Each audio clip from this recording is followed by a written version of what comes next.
If you like the story, you can support the author on Patreon. Link is in the description. Chapter 21 Fortunate Terms. Collecting the flower was an arduous task. During the collection process, Orion suffered a small nick from a thorn, and his entire hand seized up.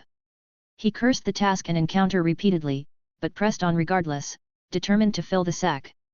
C never specified a weight to payment ratio, and so once again, he fell on the losing end. Under the moonlight, the innermost part of the flower opened up, revealing the seed that could be plucked safely. According to the note, if done during the day or if he forced the flower open, it would deliberately destroy its own seed for whatever reason. Orion didn't linger out of curiosity for what happened in the menagerie previously. He was bitter and sore. The moment the sack was full, he left without looking back. The moon was high in the sky by the time he made it to a reasonable location to hide the sack. In an alley near the bridge, Orion buried it beneath heaps of other trash. Even if someone dug through, he thought, it would only look like a strange sack of flowers. An hour later, he finally made it back to the manor, scaled the wall, and showered. He could only hope the servants wouldn't wake to his strange behavior. If they did, he reasoned with himself, they'd probably dismiss it as a street rat taking advantage of their amenities. Orion's body ached uncomfortably as he went to lay in bed.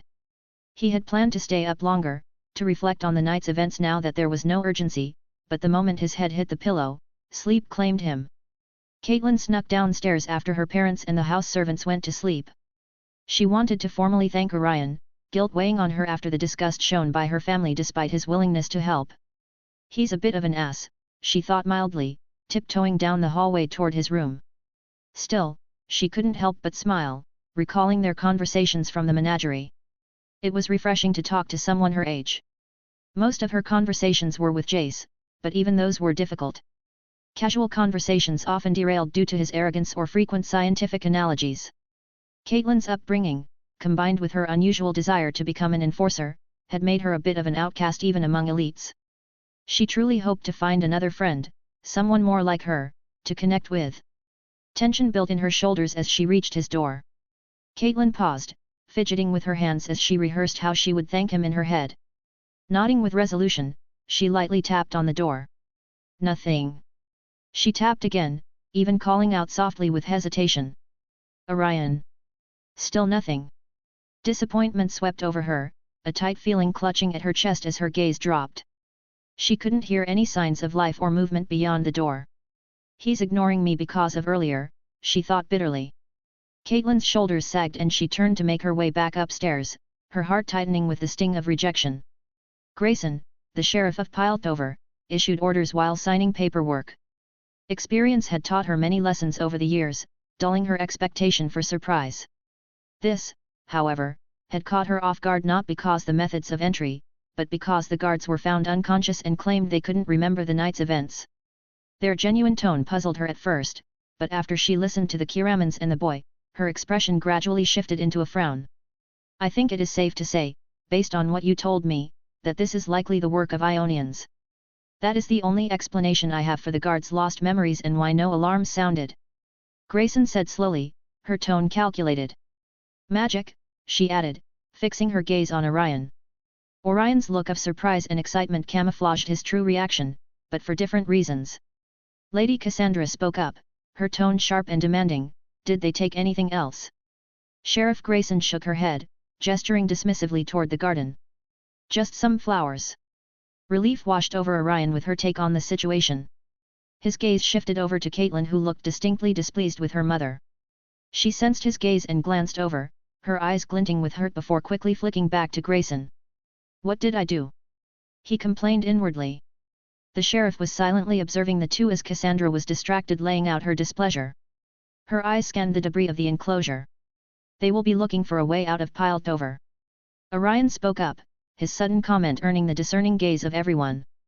I know magic is forbidden here, but stealing a sacred creature of Ionia is equally problematic. Grayson's eyes widened for the second time that day. She nodded slowly in agreement and newfound approval of the boy. You're right. This was a rescue operation.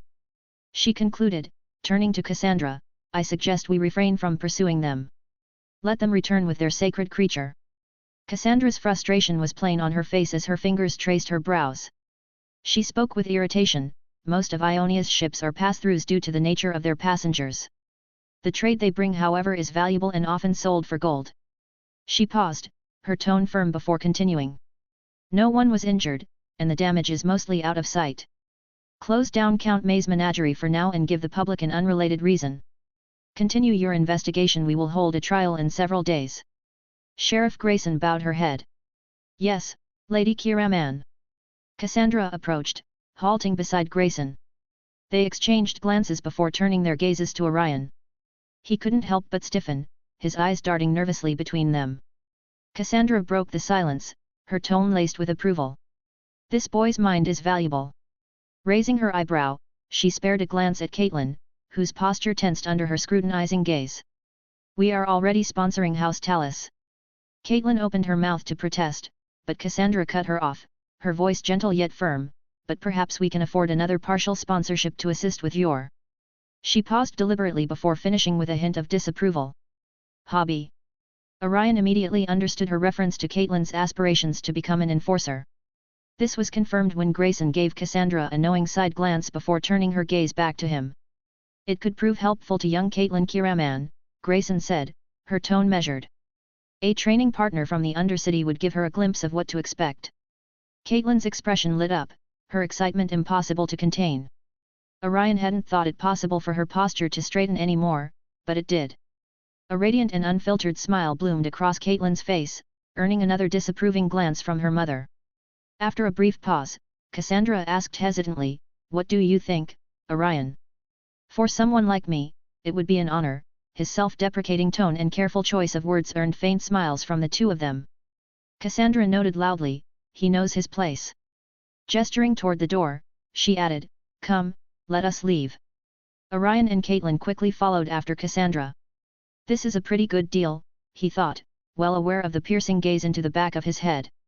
Chapter 22 Settling Business. Orion left House Kiraman pleased with the outcome.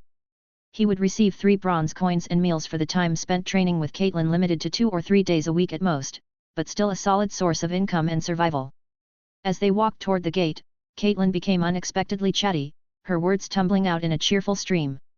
"We go to the lakeside, outside of the city, every few days," she said with a bright smile. "It's really beautiful."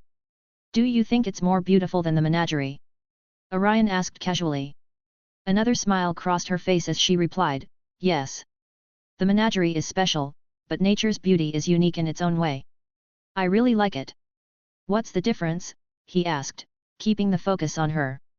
She didn't seem to mind, enjoying the opportunity to share. "The birds, the wildlife," Caitlin answered, looking up to the sky as she brimmed with enthusiasm. "The fresh breeze instead of stuffiness, and the feeling of freedom." Orion glanced at her, his eyebrows raised. In such a short time, he discovered a side previously unknown to him.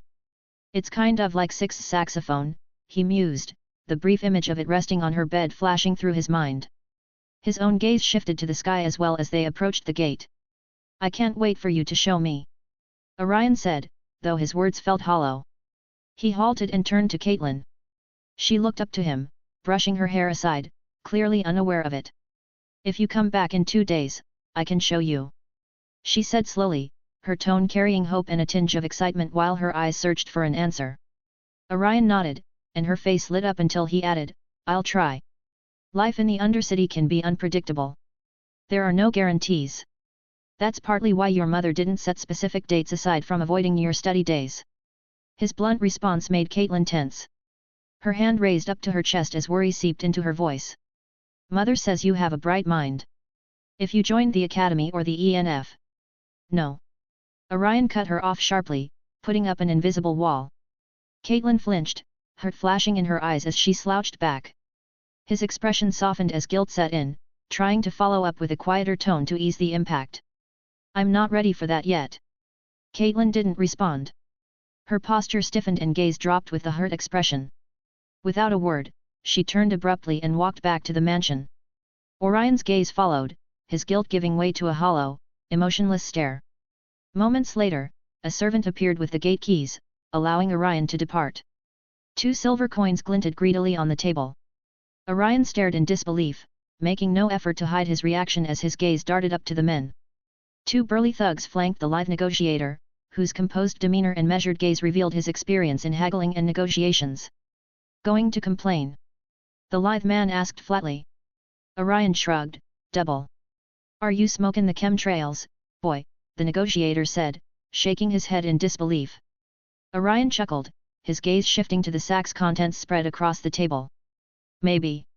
Security, Ionians, magic. I even got knocked around a little. The negotiator's gaze remained unsympathetic as Orion continued. These flowers weren't brought in for measly bronze but for silver or gold. Your fixer won't receive just flowers, she'll receive the means to grow bushes with a single seed, Orion said, gesturing toward the small pile of seeds. Exclusive alchemical traits, endless combinations, and a monopoly you control outright. You're not just buying a plant. You're buying power. The negotiator frowned, rubbing his chin. Slowly, his eyes widened as the potential wealth of the deal dawned on him. He leaned back, breaking into a loud laugh and said, "Damned smart, aren't ya, kid?" She got lucky she found herself a rat with just the right mix of chem in its brain. Reaching into his tattered clothes, a stark contrast to the wealth on display, the negotiator pulled out 3 more coins and stacked them on the table. Boss said, if he has a lick of sense, treat him right. Consider this just that. With that, he crossed his arms, a nod of approval plain on his face. Satisfied, Orion scooped up the grand total of 5 full silver coins, slipping them inside his jacket and pant pockets. I won't have to worry for a while now. Hell, I could almost move to a better place, he thought happily. Don't waste it. Boss said she'll be in touch if you succeeded, the negotiator concluded, waving a hand dismissively. Now get lost, I have others to deal with. Orion nodded and turned to leave. A small prickling sensation remained in his conscious unease, but it was good money. He sighed and started his walk back across Entresol, his gaze still adjusting to the familiar toxic smog that clung to the streets. I miss Topside already, Orion murmured. The rest of the evening, Orion spent crawling through the markets, searching for anything useful. He tried to find a stall selling ammunition that matched his gun, but with no luck. I'll probably have to head down to the Black Lanes to find some, Orion thought grimly, not looking forward to the trip. One investment he made, despite having healing magic, was 2 small portable medical kits for 2 silvers. He reasoned with himself, if I end up in another rough spot, I don't want to be starving too. Magic is taxing. It's also forbidden, so I need some sort of guise. Ravenous hunger had been gnawing at Orion all day, so he spent another silver on a dish filled with plenty of meat. Food is going to be the biggest expense, he concluded, finally able to enjoy a meal in peace. Chapter 23: A New Day. Morning came, the sun shone through the distorted windows of the last drop, casting a brilliant sheen across the surfaces. It was a typical morning for Six and the gang. Milo, bored, swept the floor lazily, collecting dust and trash into a pile while keeping an eye out for any valuables that might have fallen from a drunken customer's person. To him, it also felt like the easiest job. Clagger, in contrast, mopped diligently and without complaint, focused solely on getting the chore done. Meanwhile, the ladies occupied themselves in their own ways. Six sat perched on the counter, her legs dangling as she rested her chin in an open palm. She slouched forward, idly watching the boys work and occasionally glancing at Powder. Her offhand idly held a hard brush for scraping, tapping it lightly on her leg. Powder, ever the curious tinkerer, had the menial job of wiping down surfaces and collecting stray bits of trash. Her tendency, however, was to get distracted. This led to her fixing tables with missing gears for height adjustment or tinkering with components knocked out of Chemtech lights, causing them to flicker back to life. Every morning we do this, Milo began to complain. I could be doing so much more. You missed a spot, Six commented dryly, pointing with her brush. He glared at her in return, before sulkily walking to the spot she pointed out, which was indeed missed. Like, I don't know, practicing with my kit. Learning the fine art of persuasion on the streets, or fixing things. Clagger chuckled up from his mopping, you couldn't fix anything. Powder's the one that does that. Faint giggling echoed from around the corner of the counter, but Milo just rolled his eyes and resumed sweeping, before or after she breaks it. Clagger paused for a moment, then sighed in discontent as he resumed mopping. She fixed your hearing gadget, didn't she? This left Milo silent, muttering with reluctant acknowledgement, yet. Just as quickly, Milo became distracted again, raising his broom like a staff, who do you think would win with one of these? With one of WH, a wooden thud resounded as Clagger brought the mop handle up just in time. He frowned, then smirked as he held the mop up like a sword, leaving a trail of murky grey water on the floor. The two began circling each other. Even Six and Powder couldn't help but watch the spectacle with growing amusement. Thud. The doors to the last drop swung wide open. Orion stood there in his usual jacketed outfit, looking equally amused as he took in the spectacle unfolding inside. With a mischievous grin, he added to the drama, 2 bronze on Clagger. A resounding, "Hey!" came from Milo, before being cut off as Clagger dove into the antics, attacking with the mop, flicking dirty water everywhere. Orion smirked, a hint of pride flickering across his face at the chaos he stirred up before stepping further inside. His gaze gradually shifted toward the other two. Powder's blue hair disappeared in a blur as she raced downstairs. Six's eyes lit up as she hopped off the counter. "Took you long enough," she called out with a wave, her face alight with excitement and relief. It looked like she wanted to ask about the job, but refrained as Powder came running past toward Orion. Clunk clunk, clunk, clunk clunk clunk. The dramatic battle raged on in the background as Orion found himself face to face with a pile of Powder's sketches. "Look at these." "Oh. I also made this," Powder exclaimed, pulling out a small telescope. Orion quickly tested it. The magnification was mild, everything appeared a few feet closer but slightly distorted. Regardless, Orion exclaimed with over-exaggerated enthusiasm, "Wow! This is amazing! I think it might put topside-ear Inventions to shame." Powder giggled, bouncing in place as Orion continued to glance through her telescope and praise her sketches, a wide smile glued on her face. "Do you enough?" Six shouted through the commotion, turning abruptly to the boys who froze with their makeshift weapons locked together. Fresh dust and murky grey water sprayed across the nearby surfaces they'd just cleaned, undoing all their earlier work. Six's teeth clenched, and her head snapped back to Orion as she closed the gap, poking him firmly in the chest. "You're helping clean this," she declared. Orion started to protest, but Six cut him off sharply, her tone daring him to challenge her. "Grab a rag." Again he heard Powder's giggle, sighing as he shuffled toward the counter to retrieve one. The two warriors exchanged guilty glances before meekly returning to clean the messes they'd recreated. What would have been finished in no time took an extra hour, with Six standing behind Orion, glaring at him the entire time. Even the other lads didn't dare say a word, silently focused on finishing their tasks. Once it was all done, everyone except Six, who remained slightly irritated, let out a tired sigh. "So where were you?" Milo asked first, drawing the ire of Six, who clearly wanted to ask first. Orion tensed the cloth between his hands repeatedly, speaking with a pondering tone, "Working, gardening. I have to make a living too." "What? At the cultivar?" Clagger asked, while Milo tilted his head with a skeptical, "Really?" expression. "Not the cultivar, but yet." Orion replied with a shrug. "Not very manly, but it pays for food." Milo wasn't quite convinced, slowly adding in with a suggestive, accusatory tone. "I heard there was trouble topside at a garden." His tone quickly shifted to a mocking chuckle, "No way that's you though, especially after letting Six walk all over you like that." A sharp glare from Six and Clagger cut his chuckling short, but it didn't stop Orion from feeling deflated. "He's not wrong," he thought dejectedly.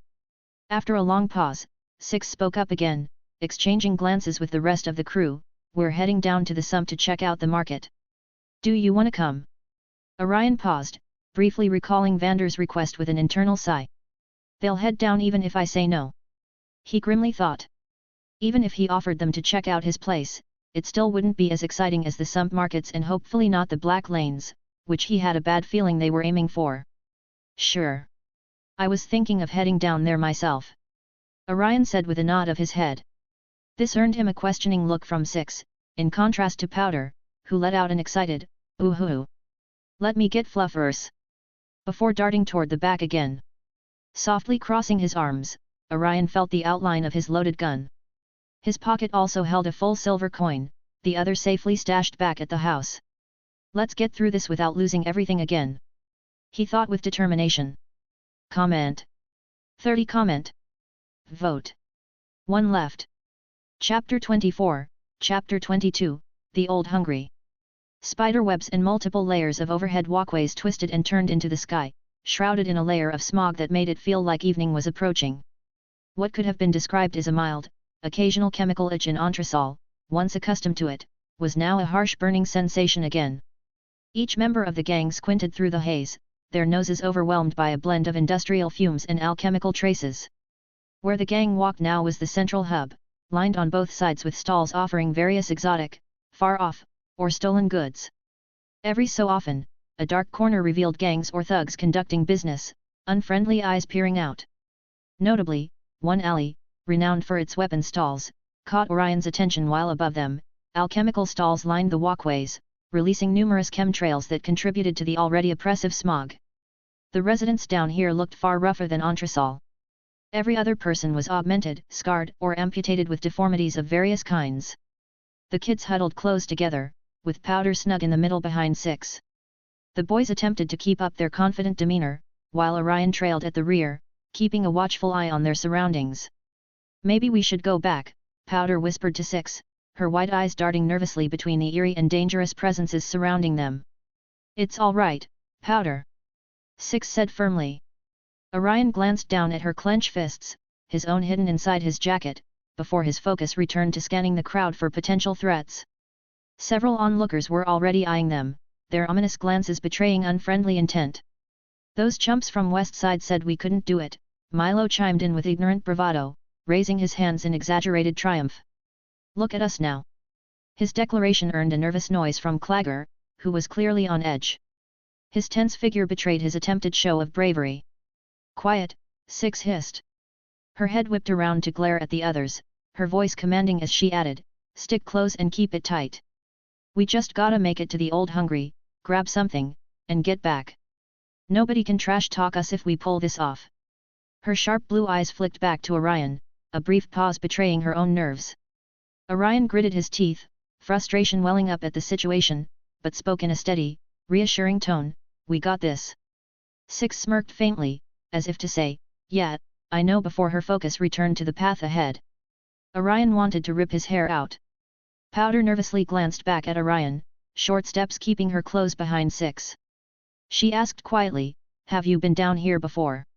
"Yes," Orion replied flatly, earning surprised glances from the boys.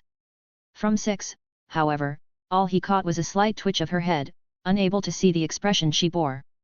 Orion wanted to berate Six or maybe suplex her, but he reasoned to himself, if the gang made it as far as they did in Arcane, nothing terrible should happen on this trip. To the others, Orion appeared the most relaxed, his hands tucked in his pocket and his gaze wandering idly. What they couldn't see were his fists, tightly clenched beneath the fabric of his jacket. Without realizing it, his demeanor ignited a competitive edge in Clagger and Milo. The two exchanged glances, furrowed their brows, and nodded in unspoken agreement. They turned their focus back to the crowd with newfound determination, as if daring someone to pick a fight.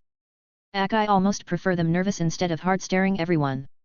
Orion groaned internally, spotting a stranger whose eyes locked onto the group and snarled from Clagger's side. After a rough half-hour, the crowded stalls faded into more open but foggy alleys lined with pipes. The scene felt like something straight out of a horror movie, unable to see farther than 10 meters in any direction through the thick smog. Yet somehow, Six led them with confidence, bringing the group unscathed to a larger clearing. Orion's gaze shifted upward, tracing the towering structure as it disappeared into the fog. "Why, oh why, does it never tell the time right?" Orion thought with a wry chuckle as the Old Hungry loomed before them. From the tales he recalled in the boys' memories, it was an ancient haunted clock tower with monstrous creatures lurking inside, ready to devour overly curious kids. In reality, from the outside, covered in soot, grime, and oil slick, it merely looked old and neglected. Exposed mechanical gears and exits to overhead walkways dotted the exterior above. Still, it was mostly the smog, he thought, that gave the foreboding aura. Visible from Piltover, the clock tower hadn't told the correct time in over a decade. Orion's gaze shifted back to the misfit crew that would soon add to the problem. He frowned, finding them staring blankly back at him. "What?" he asked, realizing he'd chuckled out loud. "Ah, just not as haunting as the tales make it out to be," Orion said quickly, brushing off their stares. The gang exchanged looks before briefly looking back at the clock tower. Powder was the first to break the silence, muttering with an incredulous, "Hey." Six shook her head and sighed, muttering, whatever. As they approached the rusted, metallic entryway, noticeably with no security, Six spoke up. Remember, keep it tight. Keep an eye out for anything with an insignia, even if it's just a rusted gear. I doubt we will find anything valuable. Time for the fun to start, Orion muttered to himself. Chapter 25, Chapter 23, Echoes of the Dark. Constant creaks, groans, and metallic clinks echo throughout the chamber, adding an eerie feeling to the gang's cautious movements. Piles of broken machinery, cogs, gears, and trash littered the entryway, forming heaps that climbed higher than the kids. Puddles of stagnant water or chemicals reflected the dull, green light of flickering chemtech lighting. Looking up, he saw beams crisscrossing with ancient, rusted gears, dimly illuminated by the sporadic ground lights. Beyond that was only darkness, where grinding gears or the occasion thud hinted at the vast unseen machinery of the old hungry. Wow! Powder exclaimed, her eyes dancing from the floor to the piles of trash. Six didn't get the chance to warn her as she dove at the nearest pile, her hands clawing at gadgets and boxes. Powder! Be careful! Six hissed, her voice sharp with urgency. We don't know who or what is lurking around. Her gaze swept the room, her expression tense and focused. This place is a dump. Clagger muttered, beating Milo to the punch with a disappointed sigh. What was all the fuss about? Milo shrugged, eyes were drifting over the piles of rubbish. Beats me, maybe it's deeper inside. Orion tilted his head, his gaze sweeping the room as he added, looks like people have been dumping trash down here for years. His eyes observed some rusted metal dented from a heavy impact, his brow furrowing with concern. Skreek! The gang jumped as the piercing squeal of metal echoed through the room. A cascade of clattering metal objects followed, crashing loudly to the floor. Powder stood frozen, guilt written on her face as she clutched what looked like a metallic torch in her hands. Nice going, Powder! Milo snapped, throwing his arms up. Now everyone knows we're here.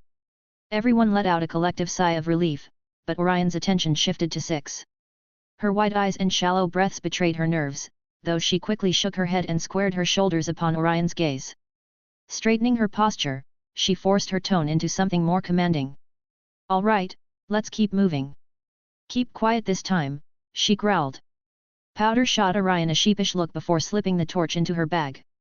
The others silently returned to scanning the dim room, their movements slower, more cautious now as they ventured deeper into the room. A faint flicker of movement caught Orion's eye, snapping his head around as his gaze searched the shadows. He spotted nothing beyond the piles of junk, but unease lingered. The group pressed on, making its way to the end of the chamber. Before them stood a heavy door, its surface coated in rust, and a set of metal stairs bolted to the wall, spiraling upward into the depths of the clock tower. Orion glanced to Six, whose gaze alternated between the door and the stairs. It was her call. Let's climb the tower, Six declared decisively.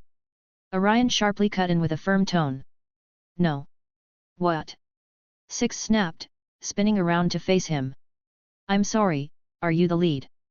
Orion interrupted again, his tone steady but firm. Don't you care about their safety? Look around. Look at the stairs. He gestured sharply toward the rusted, unstable structure of the stairs, clinging to the wall. The bolts, corroded and uneven, barely seemed secure. We aren't leaving without something good, Six hissed, her tone sharp with defiance. Spite crept into her voice as she placed a hand on her hip, the other gesturing dismissively at him. You may not care after all, you've got Vander's ear. You've even got your own jobs. While the argument simmered, Powder stood closer to Clagger, the two exchanging uneasy glances. Milo, on the other hand, arched a brow as he studied the door. Inconspicuously moving toward it, his hand slipped into his pouch with practiced ease. Orion sighed deeply, catching Milo's movement out of the corner of his eye. He pinched the bridge of his nose, exhaustion creeping into his tone. Six, can we just... What? Six snapped, her voice filled with irritation. Do you think you're better than me? No, that's not look, that has nothing to do with. Orion stopped mid-sentence, his words cut short by the sound that followed. CLA clink. The metallic click of a lock disengaging cut through the tension like a blade. All heads turned to Milo, who crouched next the door slightly ajar, a smug grin plastered on his face. His dismissive, mock-innocent tone followed. What? You two were taking too long.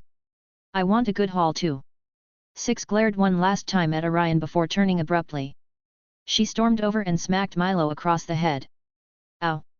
He yelped, clutching his head as she continued. Without a second thought, she yanked open the door with no regard for safety or subtlety and strode inside. The others follow suit. Clagger and Powder shook their heads with disappointment as they passed Milo, who remained crouched, his expression shifting to one of sheer disbelief. He stood and turned sharply to Orion, who exhaled sharply and shrugged, gesturing toward the door with an open hand before trailing after him. The room, in stark contrast to the chaos outside, was significantly cleaner albeit dusty and unkept. A faint chem light at the back of the room illuminated the surfaces with a typical dull, green hue. At the center stood a sturdy desk with two worn visiting chairs while bookshelves lined the walls. Behind the desk, several hangers displayed what looked like old maintenance uniforms, faded and untouched. Powder was already by the bookshelves, her fingers trailing the spines of books and boxes filled with unique, seemingly less plundered items. Her wide eyes darted between the different gadgets, curiosity once again consuming her mind. Orion spoke up, cutting through the stillness, and ignoring the potential ire he might draw from Six. This looks like the custodian's room. He wasn't wrong. Six's head twitched at the remark, her irritation evident even if unspoken. Still, she strode toward the back of the room and dropped herself in the custodian's chair without heed for the grime. Smirking, she leaned back, her posture deliberately exaggerated like that of a chem boss. Orion rolled his eyes, refusing to take the bait, his attention drifting to Powder and the bookshelves lining the wall. A haughty huff broke the quiet, followed by the aggressive clatter of cupboards being wrenched open. Orion chose to ignore the noise for now, letting his eyes wander the titles. Brushing away the dust, he uncovered titles etched into the aging spines. How he was able to read the language, he didn't know, but he could, and his fingers halted at one that said Mechanical Introductions, Basics of Clockwork. Carefully, Orion pulled it from the shelf and opened it. A cascade of dust and brittle dead insects spilled from the edges, pattering softly on the floor. Ew! Powder squeaked from beside him, wrinkling her nose. Orion chuckled, holding the book up for Powder to see. What do you think? After we've cleaned it? Maybe. Powder's nose was still wrinkled, eyeing the title dismissively. That looks like something Little Man would like. Little Man? Orion asked, tilting his head with feigned ignorance. He likes mechanics too. Yet. Powder's expression brightened as she begins to ramble. He's about my age, and anything that ticks he can't help but tinker with. Benzo's shop has a clock, he's always fixing it. I think Benzo breaks it on purpose. She giggled, glancing up at Orion with a wide grin. Orion smiled back and briefly ruffled her hair, earning a small squeak of protest before their light-hearted moment was interrupted. A sudden metallic cascade echoed from outside the room. The sound froze everyone in place. Orion, being the closest to the door, snapped to attention and rushed over to peer out, his heart pounding. A wet, gurgling sound echoed, the noise thick with rasps of damaged lungs. From the top of a junk heap, a deformed man tumbled down, landing with a sickening thud. His skin was a sickly, pale green, marred with bulbous pustules and tumors that deformed half of his upper body. Wide, bloodshot eyes, locked onto their location onto Orion, who was frozen, peering from the door. Orion had only a split moment, catching the same glint of movement from before, to lunge for the door handle. Loud snarls and wet, fluid-filled barks erupted from the other side, followed by a powerful impact that slammed the door shut. The force sent Orion flying backward, landing hard on his back. Thankfully Six was right there. Without missing a beat, she grabbed the lock above the handle and twisted it into place, securing the door with a sharp click. What was it? Six demanded with a faint tremor of panic. Orion quickly stood back up, brushing his clothes off. A chemhound and a ghoul, he replied flatly. The group froze, despair settling like a heavy fog as they exchanged uneasy glances. More snarling erupted from the other side, followed by violent bangs that threatened to take the door off its hinges. Powder's breath hitched, fearful squeaks escaping her trembling lips as tears welled up in her wide, terrified eyes. Orion knew this is where Six shone. Without hesitation, she silently motions everyone to start searching the room. Then, she walked quickly to Powder, pulling her in for a tight hug and burying her Powder's face into her clothes. Don't worry, Powder. Six murmurs, her voice steady and reassuring despite the chaos. We'll make it out. I promise. As she held Powder close, Six's gaze snaps up to Orion, who stood there staring at the door. Her tone sharpened, "What are you waiting for? Search the RO." Orion cut her off by finally pulling the gun from his jacket. With practiced motion, he checked the chamber with a crisp click, ensuring the round was still firmly in place. Another click as he snapped it shut. Sucking in air between his teeth, Orion turned his gaze back to the group. They were staring at him again in stunned silence, frozen in place. Six's expression wavered, surprise breaking through her hardened exterior. Powder peeked out from Six's arms, her wide eyes locked onto the weapon. Even Milo and Clagger, who were sifting through cupboards and drawers, froze in disbelief. "Since when did you?" Six began, her voice tinged with shock. "Grab the valuables." Orion interrupted, his voice cold and steady. "Get ready to run." Chapter 26, Chapter 24, The Breaking Point. Bang! The door slammed open, smashing into the chemhound and sending it sprawling onto its side as Clagger charged through. Orion followed closely behind, the others sprinting past in a blur of motion. Click-bang! A deafening gunshot echoed through the chamber, followed by a sickening thud as the hound's head hit the stone floor. Powder let out a terrified shriek with Milo's panicked voice ringing out, "Go go go!" Horrifying, gurgled wails tore through the air. Bloodshot eyes blazed with rage as it limply dragged itself upright. Loose scraps of metal clattered across the floor, adding to the chaos of the moment. Its movements were jagged and unnatural, like a contortionist manipulating its limbs in an eerie dance. With terrifying speed, it lunged toward Orion, its grotesque, rotten teeth gnashing and snapping at empty air, driven by unrelenting fury to rip out his throat. Orion slammed the butt of his pistol into the creature's temple, feeling its unnatural flesh and bone crunch under the force. The blow stunned it briefly, but it didn't stop the charge. Deformed fingers clawed and dug into his arms as they both slammed into the ground. The creature landed on top, forcing a pained cry from Orion. For a moment, the ghoul's bloodshot eyes locked with his, bloodlust radiating from its unblinking stare. Without hesitation, it resumed its frenzied attacks, snapping its jagged teeth toward his throat. Its fingernails clawed painfully into his arms, forcing him to drop the gun. Gritting his teeth, Orion shoved a hand over the ghoul's eyes, channeling magic through the pain. Specks of blood and murky water sprayed out as the creature's claws dug into his skin. The creature thrashed violently, its gnashing jaws snapping blindly in search of its prey. Suddenly, a bright flash of blue light erupted from Orion's palm. Wails of pain erupted from the ghoul as its body convulsed backward, its nails digging into its face, as if desperately trying to remove the light. Orion panted, relief flooding him as the gamble paid off. Bright light, he thought, was still a weakness of any creature that lives in darkness. A wet, gurgling rasp echoed through the room as the ghoul hit the ground. Orion scrambled to his feet, scanning the floor frantically until his eyes landed on a jagged, 1-inch thick metal rod, which he snatched up without hesitation. By the time the creature regained its composure, Orion was already standing above it. Crack! A sickening crack silenced the wailing of the creature, followed by deafening silence. Heightened gasps and wide-eyed stares fixated on shadows as the gang sprinted out of the Old Hungry. Once outside, they slowed to a halt, each one glancing back, waiting for a figure that never emerged. Powder whimpered, her teary eyes pleading, "Are we leaving him behind? We have to help him." Six's voice wavered, filled with emotion. A rare sight for the gang to see her faltering so openly between guilt and fear. Moments like this brought them together. Clagger stepped forward, speaking out confidently, "Yeah, he's one of us now."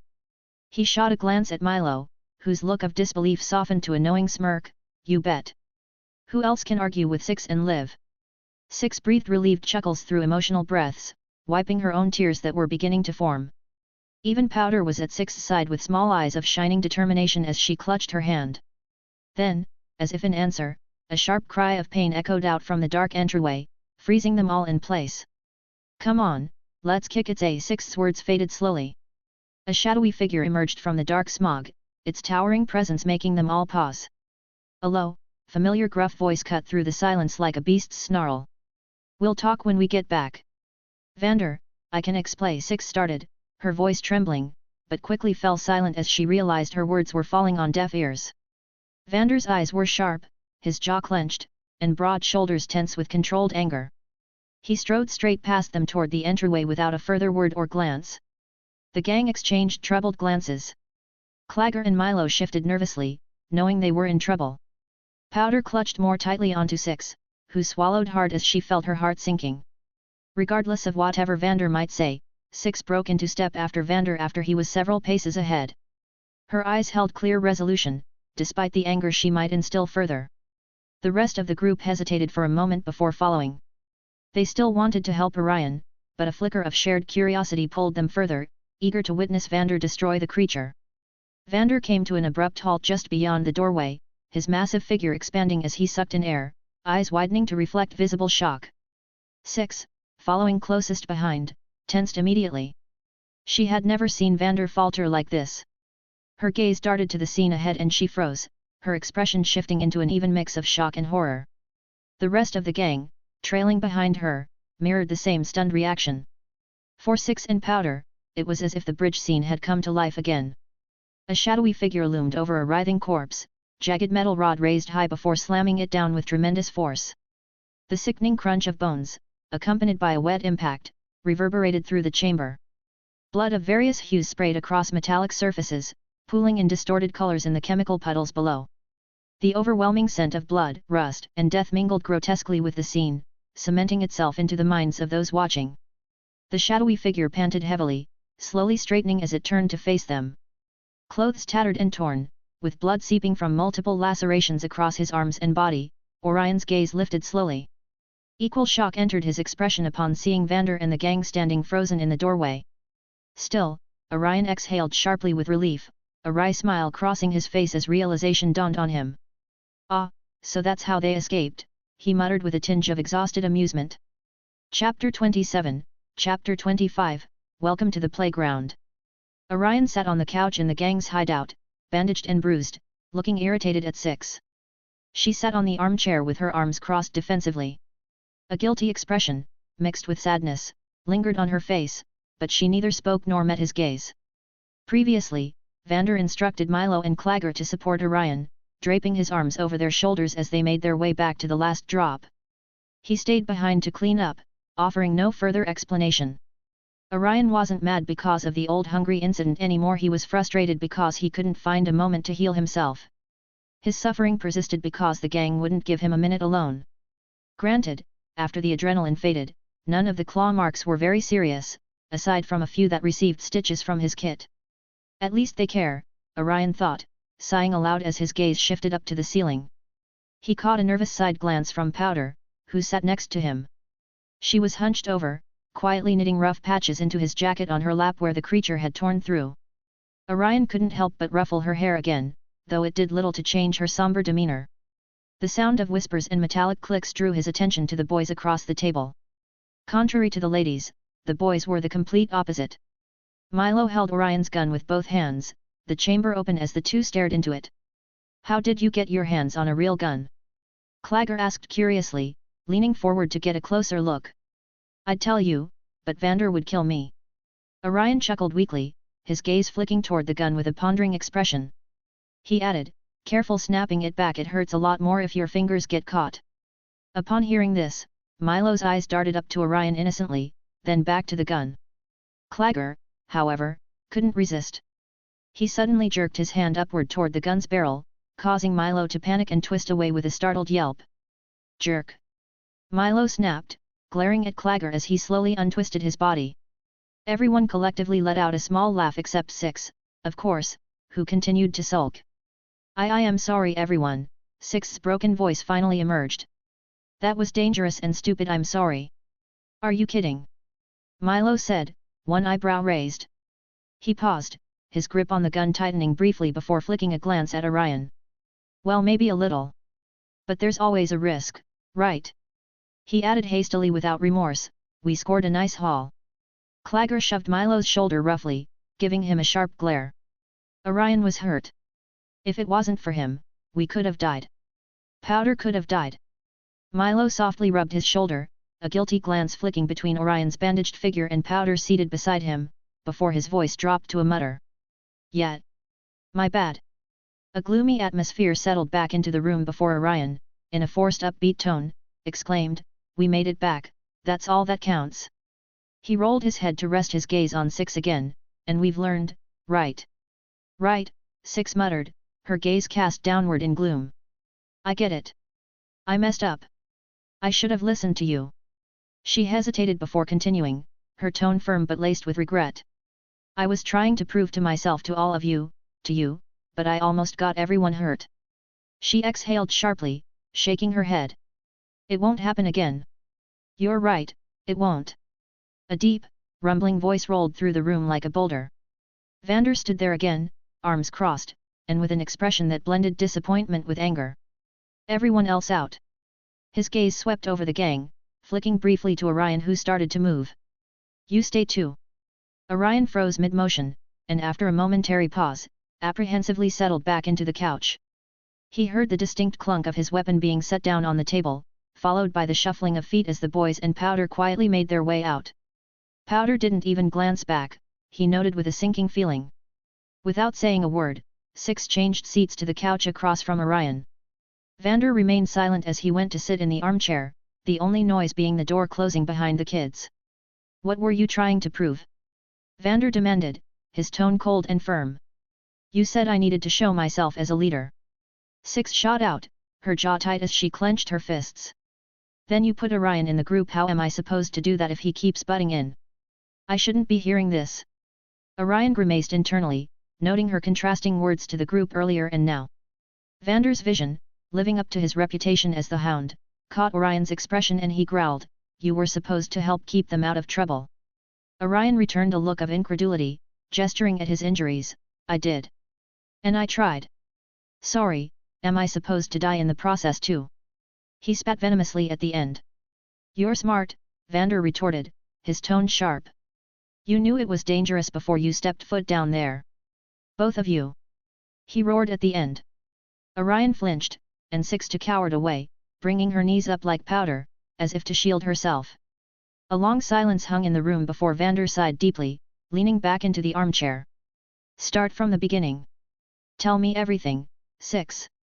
Six quietly told the story from her huddled posture, lacing it with regret at different points. The West Side kids mocked them, calling them Vander's puppies and too scared without him, the dangerous journey through the black lanes, and the old hungry.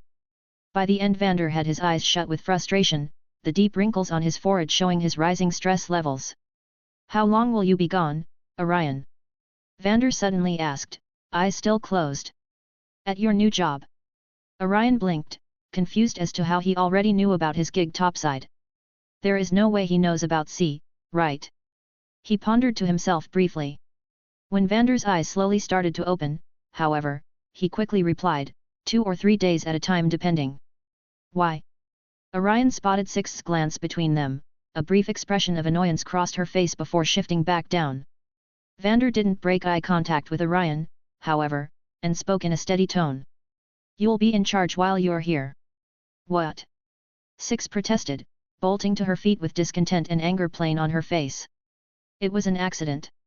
I know the GR. How many accidents will it take for you to avoid almost killing your friends? Your family? Powder. Vander cut in sharply. Six's protest was silenced, though her defiant posture remained before she slid back into her seat, her gaze no longer regretful but resentful. For a few weeks, until you learn control and patience, Orion will be in charge while he's around, Vander said in a concluding tone, standing up as if to cement it. While he's gone, you'll be back in charge. Orion could still learn a thing or two from you too. He smirked, giving Orion a knowing side glance. Try and get along. Vander mused aloud before opening the door. Faint yelps and a squeak echoed from beyond the door before it closed behind him. Aw fuck! Orion cursed internally. Six's glare snapped up to him instantly, her expression seething, looking ready to fight. We have a hideout south of here. Let's settle this there. Six hissed through gritted teeth, her voice resentful. She violently pushed herself up from the couch, fists still clenched, completely ignoring the fact that Orion was still bandaged and bruised. Settle what? Orion smirked, a wry smile curling on his face. Do you think a fist fight will change Vander's decision? He couldn't help but enjoy the moment, seeing Six's feeling of helplessness, and knowing her turmoil from first-hand experience. Still, he knew it couldn't go on any longer, and knowing Six's personality, it would. With a heavy sigh, he slowly pushed himself from the couch. Let's do it. Brief shock flashed across Six's face before she doubled down, her jaw tightening as she leaned in aggressively, locking eyes with Orion in defiance. Another wry smile as Orion's gaze shifted slowly back to the door and spotted the gang peeking through a crack with wide eyes. He hummed to himself, dismissing Six's challenging gaze, and walked calmly toward the door. Welcome to the playground. Chapter 28, Chapter 25.5, Boxing Interlude, Short. You couldn't wait until after he's healed? Clagger asked sympathetically as Six and Orion slid on 8 ounces boxing gloves. The hanging training robot was shoved into the corner but still occupied about a third of the ring. As per usual, Clagger and Powder stood beside each other, their faces a mix of worry and excitement. Powder especially was starting to get into the mood, despite Orion's condition, as she threw her hands in the air and cheered enthusiastically. Go Six! Milo leaned directly on the ring, his arms hooked just inside for support, and his anticipation evident by his jittery movements. I won't hit him hard, Six said in a justifying tone. Unless he hits hard, she added mischievously. Orion stood there with a deadpan stare, covered in bandages and bruised, against Six, who was bouncing in place, full of energy, and shadow boxing. His patched jacket hung on the ropes, and his shirt was still torn around the torso in several spots. Yeah, this was a bad idea, he concluded far too late. Wasn't I supposed to heal? Ding ding ding. Immediately Six charged out, not using any stance in her movement, but keeping her guard up. Orion, surprised by the aggression in his wounded state, barely had time to dance and slip out to the outside of her straight right. Everything hurt, especially around the stitches, as he flicked a soft jab toward her face. After missing her straight right, Six adjusted into a proper boxing stance now that she was in close, twisting and swinging with a wide left hook in Orion's direction. She gets caught mid-swing, but it barely stung, causing her to blink at most. Still, her hook fell short of his chin, so she pushed off her back leg to try closing the distance again. This exchange continued, Orion dancing on the outside, weakly jabbing, while Six pursued, growing more agitated with every soft jab that landed. Halfway through, Six started to learn how to slow down. She tried cornering Orion up against the rope, but he would slip out between southpaw and orthodox stances to keep her guessing. Clagger rang the bell to signal the last 10 seconds, and Six's flurry of blows intensified. She was hell-bent on landing a blow, her face stinging and head ringing, her face showing anger openly now. Every swing she took, whether it was an overextended straight or lunging hook, Orion would slip or duck out of and dance away, leaving her frustrated and angry by the time the bell rang. Ding ding ding. You're a fucking coward. Six cursed angrily. She flung one of her gloves off and openly flipped him off. Chuckling weakly, he gestured to blood seeping through some of the bandages. Orion taunted her with a mocking tone, I'm injured. Can't hit an injured guy. Everything escalated pretty fast as Clagger and Milo sprang into action, holding Six back as Orion rested against the ropes, panting heavily. Fuck you. She cursed him out again, this time it echoed through the arcade with its intensity. Yeah, we can go another round another day, when I'm not bleeding out. Orion said, waving dismissively. Turning around, he noticed his jacket was no longer on the ropes but in Powder's hands. She stood there innocently, offering his medical kit with both hands, and his jacket slung over one arm.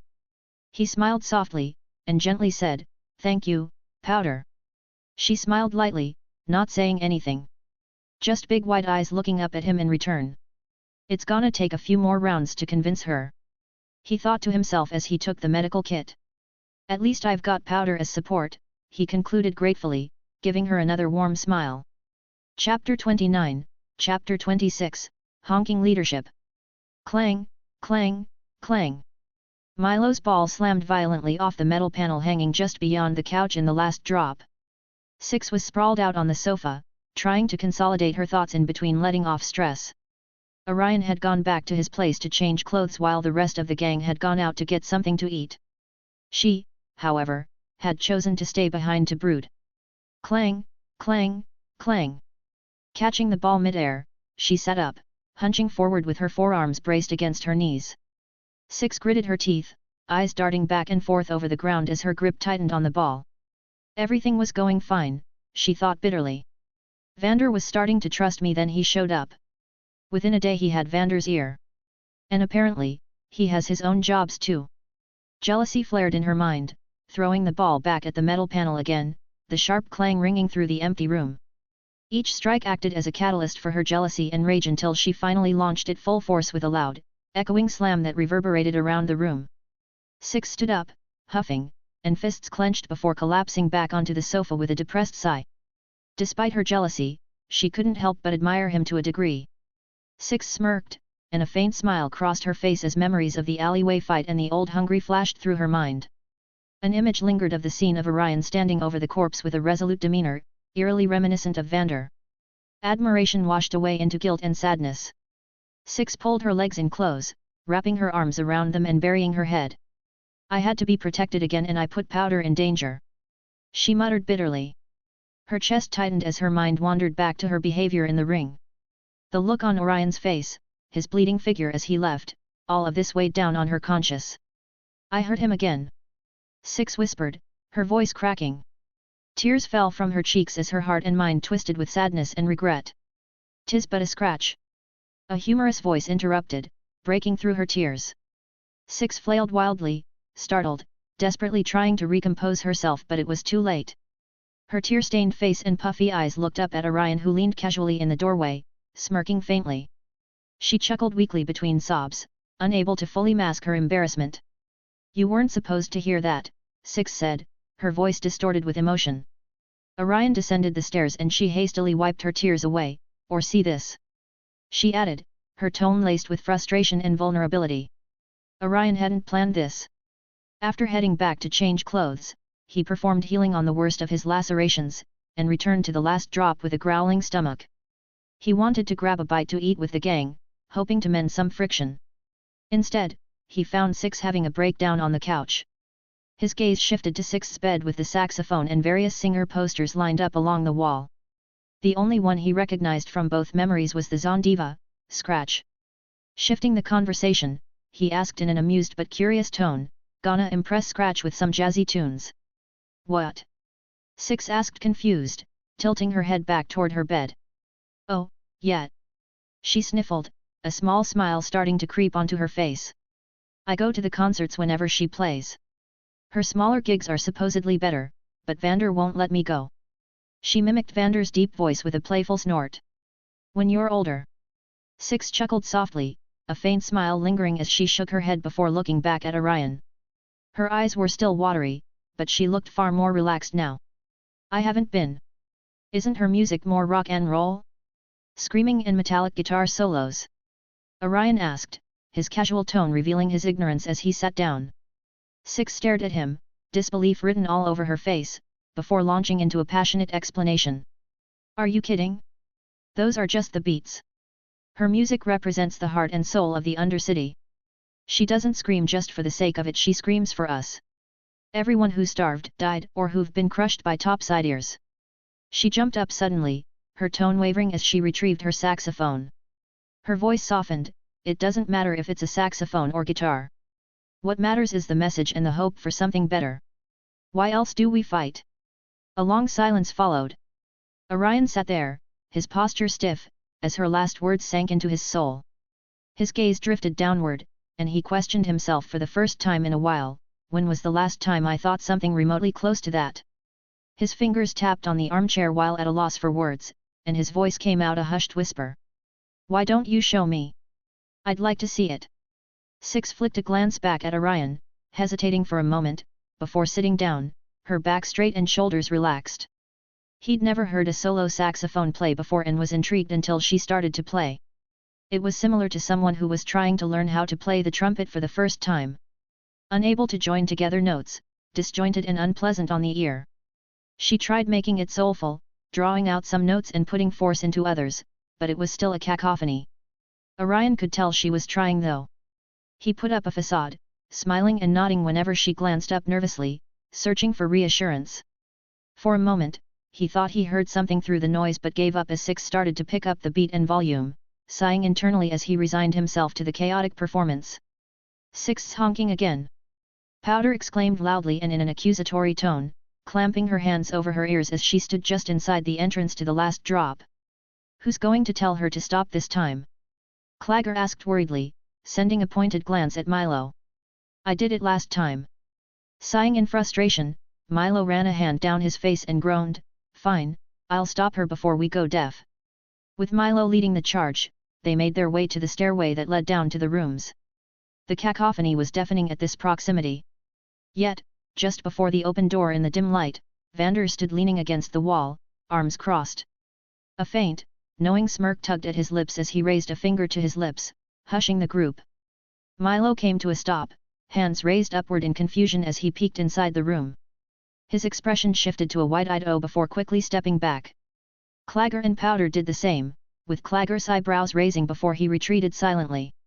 Powder was a little more noisy, barely able to stifle a giggle as she clamped one hand over her mouth while the other remained firmly pressed to her ear. She plopped herself on the steps, shoulders shaking as she struggled to contain her bubbling laughter. Ringing, his ears wouldn't stop ringing. By the time Six stopped playing and silence graced the room with its presence, Orion was mentally and emotionally drained.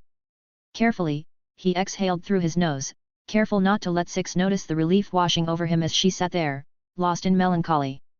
"I'm sorry, Orion," Six said softly, her tone tinged with sadness. "Just like with this saxophone. I'm not a very good leader. And I was jealous." Orion fumbled, struggling to regain his composure and caught off guard by her sudden vulnerability. He slowly spoke up in a gentle, reassuring tone, "That's not true. Well, outside of the saxophone. You are what I lack." A brief smile flickered across her face before she glanced up at him. "How so?" Orion hesitated for a moment, gathering his thoughts. "People look up to their leaders, right?" he asked rhetorically. After a pause, he continued, "Why is that?" "Because the leader represents what they believe in, what they want most, but more strongly and openly. They express the hearts and minds of everyone around them." He leaned forward slightly off of his chair, his tone measured. "A leader with a cause but no smarts, might falter. But a leader who has smarts but no passion or connection to people's desires.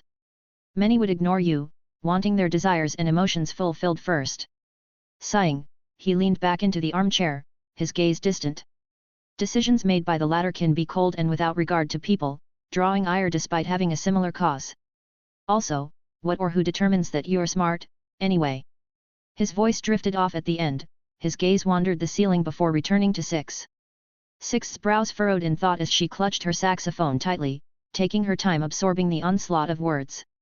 It took a few moments before she gave a wry smirk, her tone deliberate but with a playful touch, "Back to the old patience and think before you act, hey." Orion just shrugged, his head flopping back against the armchair as he heard a barely audible thanks. What happened next was far from what he expected. Six put down her saxophone and strode over to him with a purpose. Worried by the sudden movement, and stood up abruptly, his muscles tensing in anticipation of something.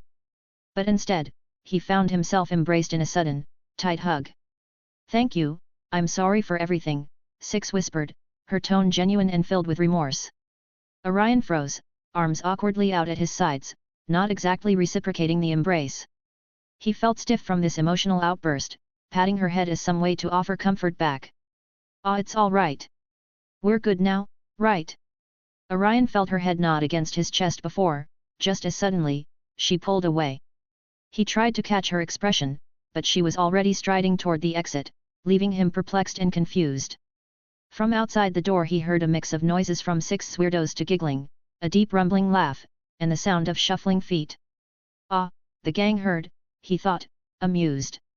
Chapter 30, Chapter 27, Caught in the Weave. Orion was fed and allowed to stay the night again due to his injuries. Once again, in the dead of night, he dedicated himself to strengthening his control. His training alternated between stabilizing larger pools of mana and manipulating smaller amounts with speed and precision. He healed more of the larger cuts beneath his bandages, but kept much of the open bruising and small cuts to avoid suspicion. To avoid waking the boys, he refrained from releasing the mana in bursts and kept it to a small, steady trickle that dimly lit the room at best. What Orion failed to notice, however, was a small, stiff optic peeking out from beneath the door. Once he finished training and fell unconscious, the optic wiggled and retracted with a soft click, disappearing back behind the door. The following day was fairly uneventful. Everyone was relaxing after yesterday's ordeal, helping around the last drop or causing more shenanigans. Orion excused himself to settle some business for a few hours, restocking on ammo in the weapons alley of the Black Lanes. Of his remaining 2 silvers, he spent 1 to buy 2 more rounds, putting him back up at 3 rounds. Now that the kids were more aware of him with a gun, he kept 1 round loaded and the other securely on his person. After returning, the gang hung out at the arcade. Powder and Milo competed at both the shooting range and the arcade, with Orion occasionally joining in. He was no match for Powder in either but had Milo beat, who scowled and continued to practice diligently. I guess habits stick, Orion casually thought, his gaze shifting back to Clagger tinkering on mechanical parts and Six practicing diligently in the ring. She had spoken little since yesterday, avoiding his gaze at every turn. It was a slow process of opening her back up. Of course, Orion's go-to method was just to hop back in the ring and ask her to show him how she fought. It seemed to work, gradually getting her open up with more friendly conversation. Now and then, Orion noticed Powder staring at him from the side, her eyes wide, burning curiosity and questions. It unsettled him at times, but he shrugged it off. Overall, it was a pleasant day, Orion thought with a small smile. Weird to say if you look outside though, he added, chuckling as his gaze dismissively observed the toxic smog. The day continued and ended uneventfully. Orion practiced again at night, unaware of the little optical device spying on him for the second time. Morning would come quickly, and he would have to depart for topside. Dawn came, and Orion set out back to his house to check up on it before heading topside. There were no signs of breaking and entering, but on the table, he noticed a small note. Alarmed, he drew his gun, checking the bathroom and upstairs with shaky tension, but found no intruders. Sucking in air between his teeth, he refused to holster his gun as he picked up the note. Well done, little flower. Your roots are strong, nurturing your growth. After your time in the sun, come to the Facto rwood. You know what awaits. Signed, C. Fuck, how does she know where I live? Orion cursed internally, placing the gun down briefly to rip the note to shreds. Must have been through the window. He tried to reason, but after double-checking, he found all of the clips securing the tarp in place were still there and undamaged. Tapping his gun against his leg, Orion's thoughts spiraled around his predicament. What am I gonna do? Set boundaries? Ha! Put Vander's kids at risk? She probably already knows. He could feel his nerves fraying, the tapping growing faster and more erratic before he let out a frustrated sigh. Fuck! Orion cursed aloud, running a hand through his hair as he turned toward the door. Shit just got more complicated. You made it. Caitlin gleams from behind the gate as Orion approached. She was donning a fitted leather training outfit, her hair tied back in a ponytail, exposing her eager expression. Orion smiled warmly, replying with casual humor, couldn't miss the reunion, could I? Before his eyes darted to the mansion. Cassandra, Grayson, and a younger lad in his early 20s stood just under the grand mansion doors. With the exception of Grayson, a tinge of disgust and suspicion radiated from the other two. The man, in particular, gazed sharply and suspiciously toward Orion as the three conversed just outside of earshot. No, no you couldn't. Caitlin giggled and leaned in slightly to whisper after noticing his shifting gaze. That's Jace Tallis, a minor house. He's worried you're dangerous or have ulterior motives. She added with a mischievous grin. Well. Orion reluctantly acknowledged it internally but kept it hidden behind an amused face as his gaze flicked back to Caitlin. He's not exactly wrong. I guess I'll be the bada for a while, Orion joked again, softly chuckling as a household servant came to unlock the gate. Oh, I'm sure you are the most evil person I know, Caitlin retorted with layered sarcasm, rolling her eyes as they began walking inside. Their conversation slowly came into earshot, and Orion heard Grayson's raspy voice speak in concerned tones, perhaps revenge. Perhaps, Cassandra replied with the typical noble authority.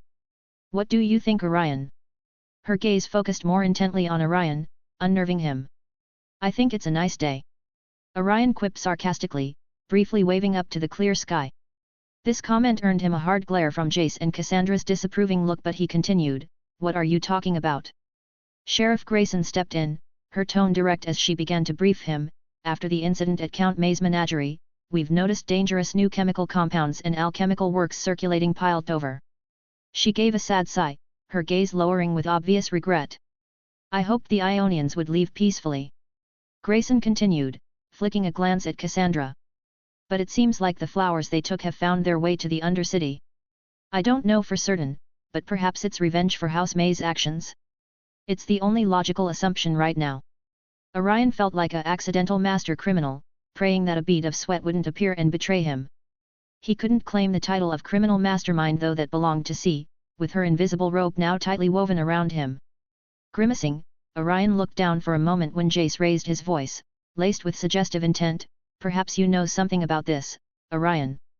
Orion rolled his eyes, delivering a mocking verbal jab, "As a genius of the streets, I might indeed have some insight." "Enough!" Cassandra interrupted, her tone commanding as she waved a hand to silence them. "What do you know?" Jace didn't say anything when Orion flicked a disdainful look at him, but noted his jaw tightening. He adopted a casual, nonchalant attitude, though his words were calculated. "From what I've been hearing on the streets, some criminals acquired it from a group of innocent-looking travelers," Orion said, focusing malicious suggestive intent on acquired and innocent-looking as he forged the story on the fly. It wasn't the truth, but a safe middle ground. He didn't want the lady from the menagerie tracking him down to kick his ass again, nor did he dare put the blame on C who could gut him in his sleep. Cassandra and Grayson exchanged glances, Cassandra's tone laced with skepticism as she inquired, "Stolen?" "Perhaps," Grayson replied promptly, her voice steady. "We can't confirm either scenario yet. It will take time." Grayson smiled warmly, her gaze returning to an impatient and eager Caitlin, who crossed her arms and began tapping her foot impatiently. Caitlin spoke, disregarding the situation at hand, "May I take Orion to the training grounds now?" Cassandra's gaze lingered on Orion for a moment before sighing, rolling her eyes upward with a tone of resignation, "Of course, Caitlin." Caitlin perked up visibly, excitement evident, while Grayson chuckled softly. Jay stepped forward, gesturing upward with his hand as he asked politely, "If you don't mind, Sheriff Grayson, may I watch?" "I see no problem with that," Grayson replied with a small nod, giving him a thoughtful glance. "Yeah, I know what this is about," Orion thought, sighing at Jace's actions before shifting his attention back to Caitlin. She grabbed him by the arm and pulled him roughly past the group. "Come on, the servants will help you change into something more fitting." "More fitting?" Orion asked, looking down at his worn, dirty clothes. "You're not fighting in that," Caitlin stated matter-of-factly, completely ignoring Cassandra's disapproving look and Jace's amused glance. Without looking back, he could hear Grayson's raspy chuckle, prompting him to shake his head with a chuckle of his own as he let Caitlin lead the way. Chapter 31, Chapter 27.5, Fights and Fairness, Short. Once again Orion found himself in a similar position to last time with 6. Despite still having many small cuts and bruises, he had healed the major lacerations. His condition, however, after the initial excitement left, drew a tilted, concerned look from Caitlin. "What happened to you?" Caitlin asked, her eyes flickering to all the little cuts and bruises. She already had on her 4 ounces fingered sparring gloves, waiting patiently as Orion finished getting ready. The servants instructed him to wash up before slipping into his training outfit, similar to Caitlin's outfit, a mixture of canvas and leather. The training room he was guided to afterward was an open room with flexible boards beneath to absorb impacts. He shrugged, tightening up his gloves and testing the surprising mobility of the outfit with a few light stretches and knee bends. "Normal undercity life," Orion replied nonchalantly. "Does it scare you?" Orion teased, peeking over at her with a playful grin. She frowned and replied with a determined look. "No, a few cuts wouldn't put me off. And I hope that remains true, Miss Kiraman." Sheriff Grayson's voice echoed from the side of the room next to Jace. "It would be a disappointment if it did. Are you two ready?" she asked at the end. Caitlin looked over to her, nodding with resolution. "Yes." She then raised and clenched her fists too tightly. Orion's gaze flickered to her upper body, noting how tensed up she was, while her footing appeared narrow. Orion remained silent for a moment, studying her. Her eyes betrayed a mix of excitement and nervousness, 2 emotions competing for dominance and revealing her naivety. "She's nothing like 6, he noted, softening up mentally. "Yes," he finally replied before taking his stance and raising his gloves. Grayson was silent with her sharp and discerning gaze on Orion before loudly declaring, "Begin." Breathing out sharply, Orion closed the gap similar to 6 but conscious of strikes. His vision was focused on Caitlin's chest, relying on his peripherals to catch any signs of telegraphing. She backed up, and she backed up again, with no lateral movements until he was in close. Orion frowned, turning his body for a hook, but instead delivering a straight jab with his elbow stuck out. Caitlin had backed up repeatedly, shocked by his aggression. She felt her footwork faltering, her plan to throw a kick as an opener was gone. Her training taught her well enough to wait as Orion curled, catching the feint as it turned into a straight jab. Except, it wasn't quite straight. Caitlin reacted correctly, she moved her head and stepped out to change her stance and regain her footing. Despite having her guard up, however, his elbow broke through and caught her cheek. Pain, something she rarely felt, caused her to wince and stumble with sparks of white in her vision. Orion winced as he felt his elbow catch her face, watching with a twinge of guilt as she flinched and hunched up defensively into a sideways stumble. This moment of hesitation gave Caitlin a chance to send a straight kick back toward his stomach as he turned, wanting to push him back more to create distance. Unfortunately, her response and kick were too slow, as he twisted his body and caught her leg. Her eyes went wide as she realized her error, finding herself staring at the ceiling stunned a second later as Orion dumped her on her back. "You fight dirty," Jace called out from the sidelines. Orion ignored him, extending a helping hand to Caitlin who took it while still in a daze. Caitlin's face was a mix of confusion and frustration as she held her offhand to her cheek, a bruise already starting to swelter. Her voice brimmed with frustration, "He's right, that wasn't fair. Welcome to fighting." Orion shrugged dismissively. "Do you think it would be fair if I fought Jace?" Caitlin glanced briefly toward Jace, observing his older, more developed, and larger physique before shaking her head. Grayson still didn't speak, her expression impossible to read as Orion taunted Caitlin, "Scared?" "No." Caitlin growled, gritting her teeth as she put her hands back up. A fierce fire burned in her eyes, and her fighting spirit reignited. Again. Chapter 32, Chapter 28, The Sheriff's Lesson. Muffled, raised voices echoed inside the mansion as Orion changed. They had trained for a few hours, returning for dinner, and were confronted again with outraged parents. He originally planned to leave and return the next day, but Cassandra firmly rejected the notion after they finished eating. "Do you plan to attract attention with your adventures topside, putting my daughter in danger?" Cassandra had said, eyebrow raised. "While you assist Caitlin, you will stay in the guest room." Cassandra flicked her hand dismissively, her sharp gaze returning to Caitlin, who stood defiant. Caitlin had multiple bruises across her face, and when she entered earlier, she stumbled slightly with fatigue. There wasn't much arguing after that. Orion's eyes glanced at his torn clothes folded neatly on the bed. "She's right, and this is a pretty good arrangement." Orion muddled, moving the clothes to a drawer. "Still, I wish I could see them." The next morning, wearing matching outfits, Caitlin led Orion to the city gates, where Grayson was waiting with a pair of horses. Caitlin's expression continued to carry irritation after last night's argument. "Are we headed to the lake?" Orion asked, trying to break the ice. Caitlin nodded curtly, "Yes."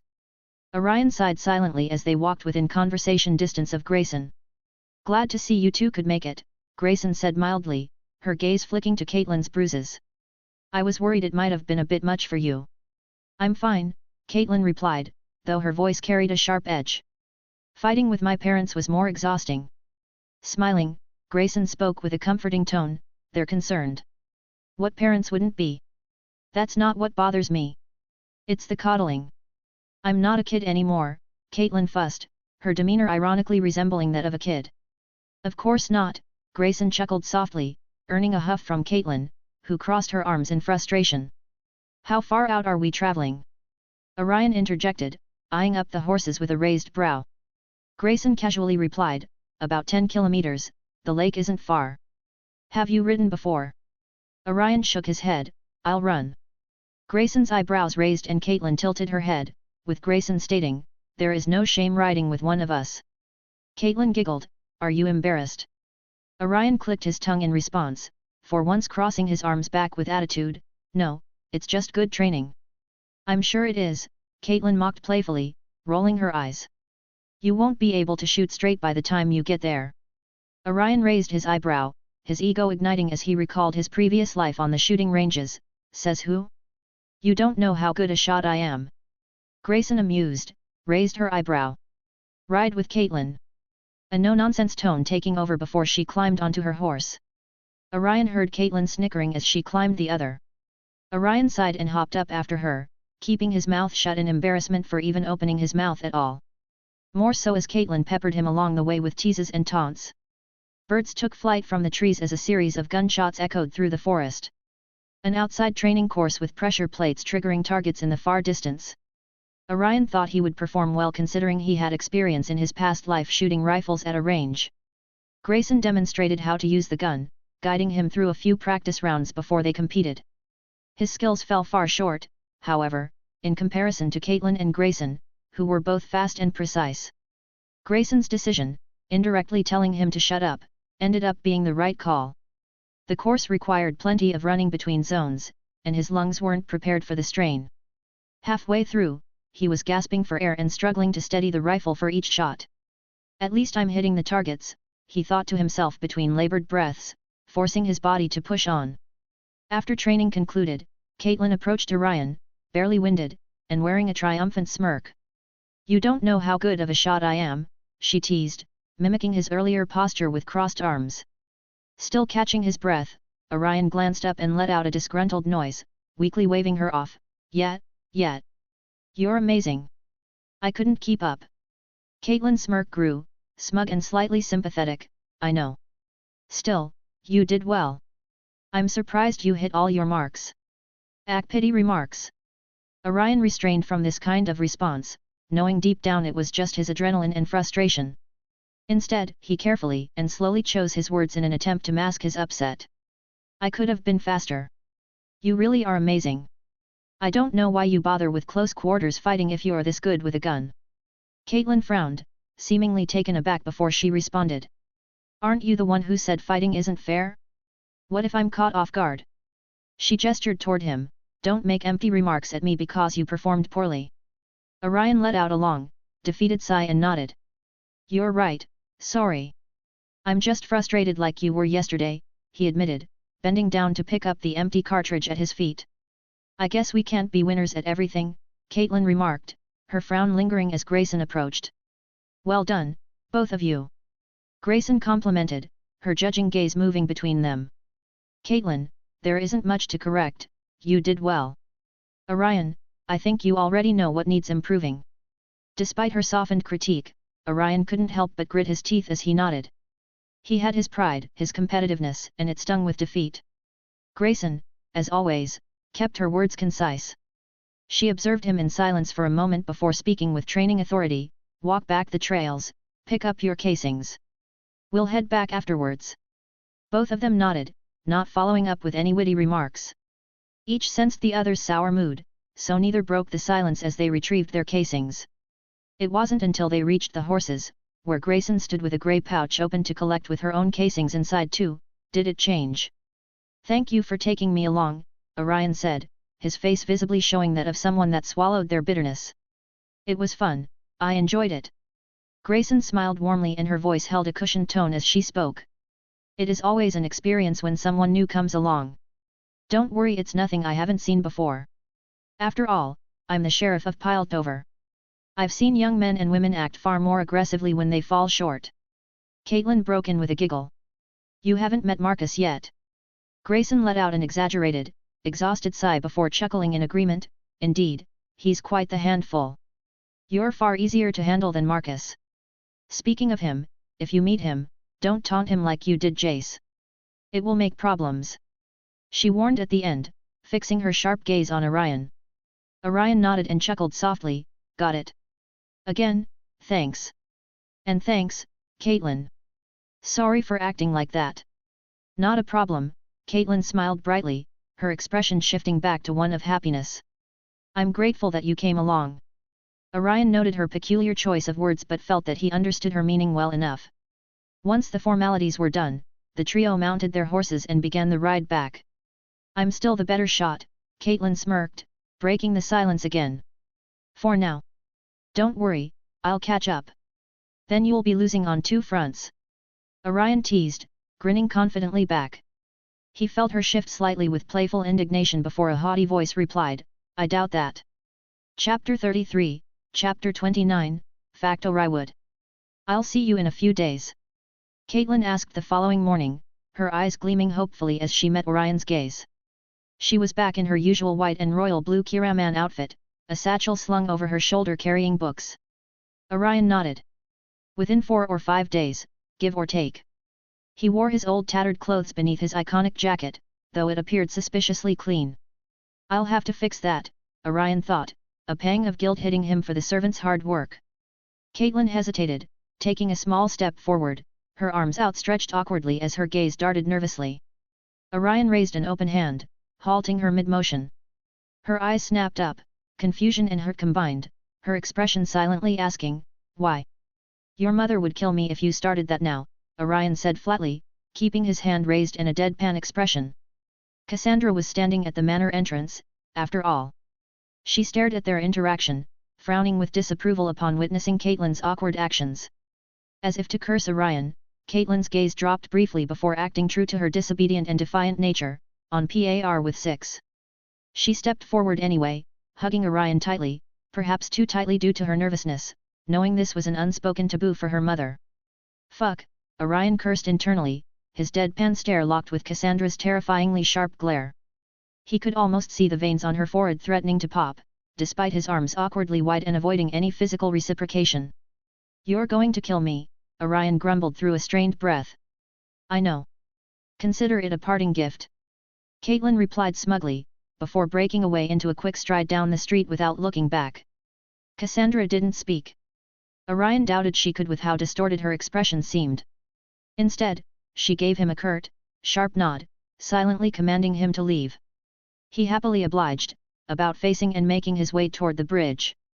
"That's next week's problem," Orion mused, chuckling softly once he was out of sight.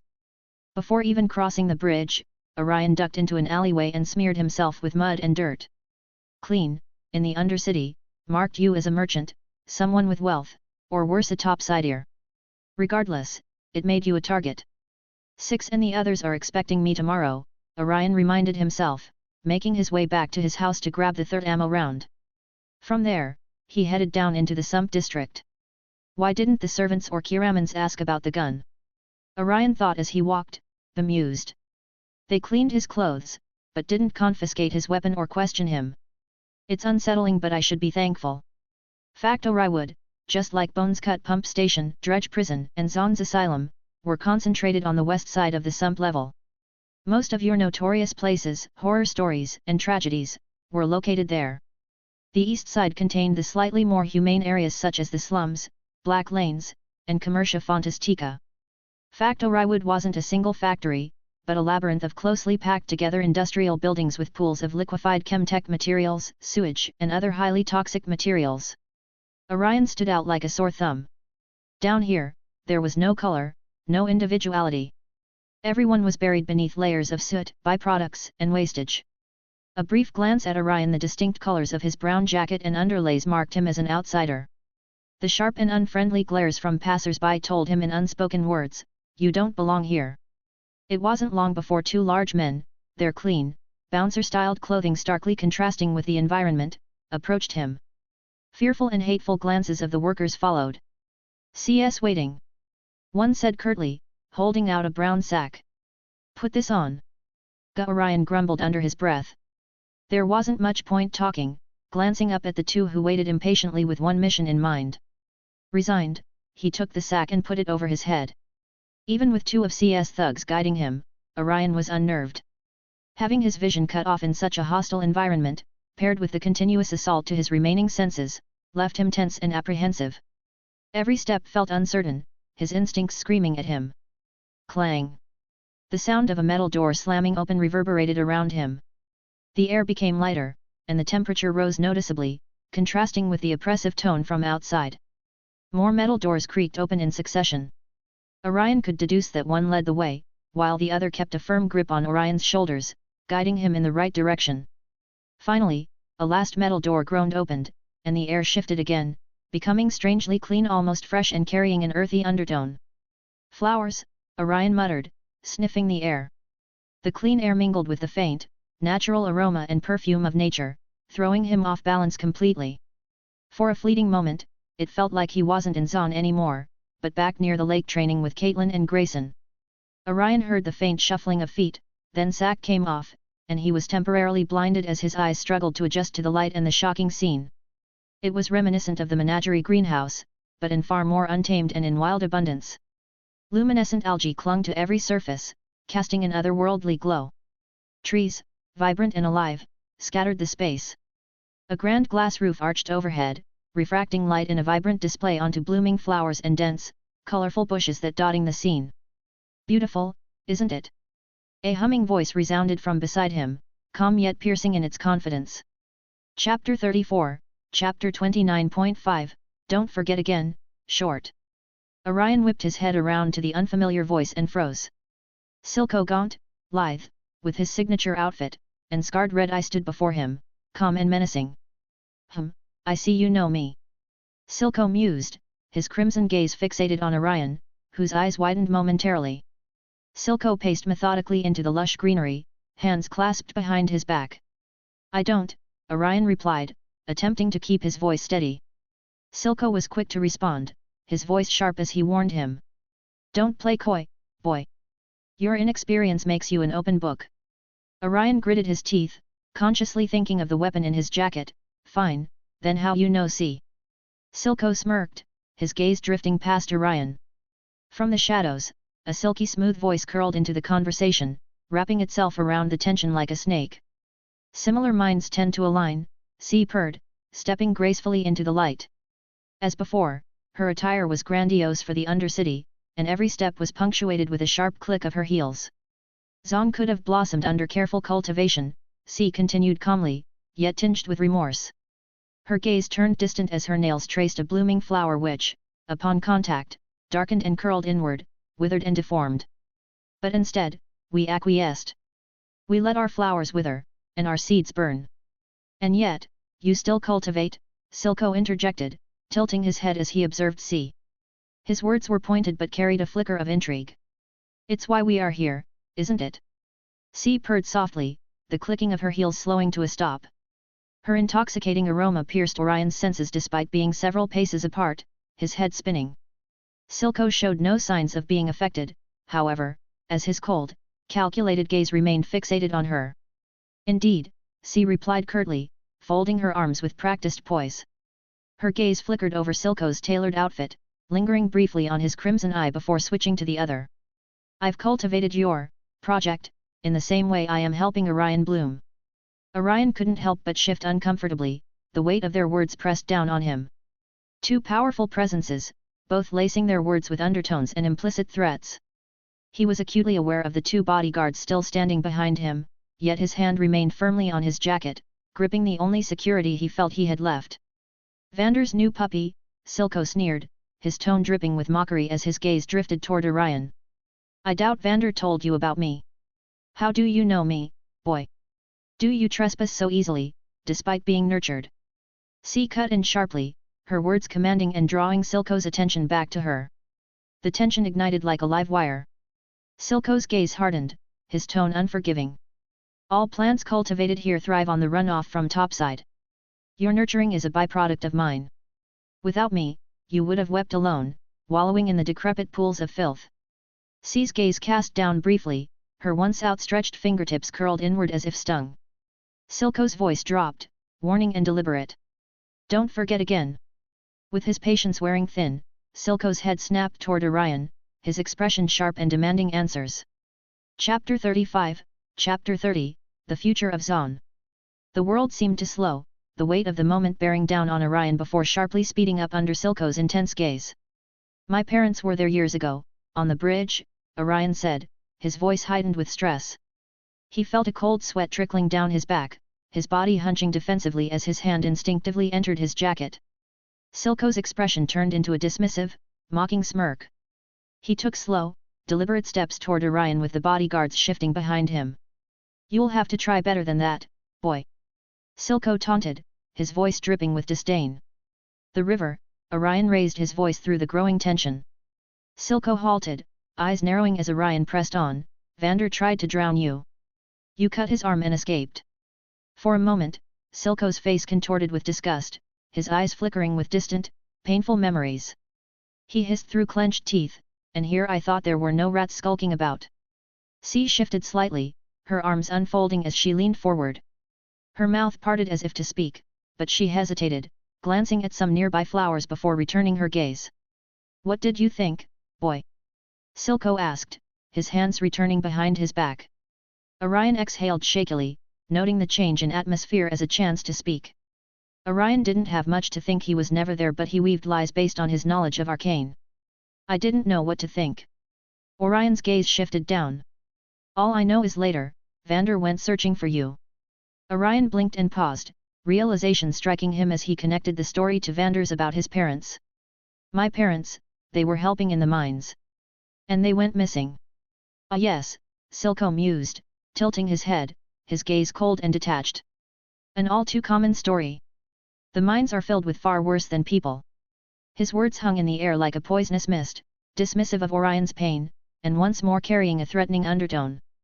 Orion plays with the Kiraman's daughter, C interjected, drawing a tilt of Silco's head, his eyes flicking back toward her. A seat in the Topsiders' sanctuary.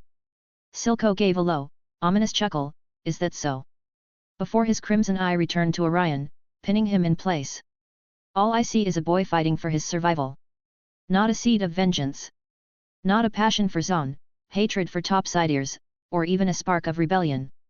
Just, survival. You're right. Survival is all I know. Orion responded carefully, his gaze finally meeting Silco's. And every survivor knows it takes knowing the right people. He paused, his words slow and deliberate. If I didn't care for the Undercity, for Zon, I wouldn't be standing here.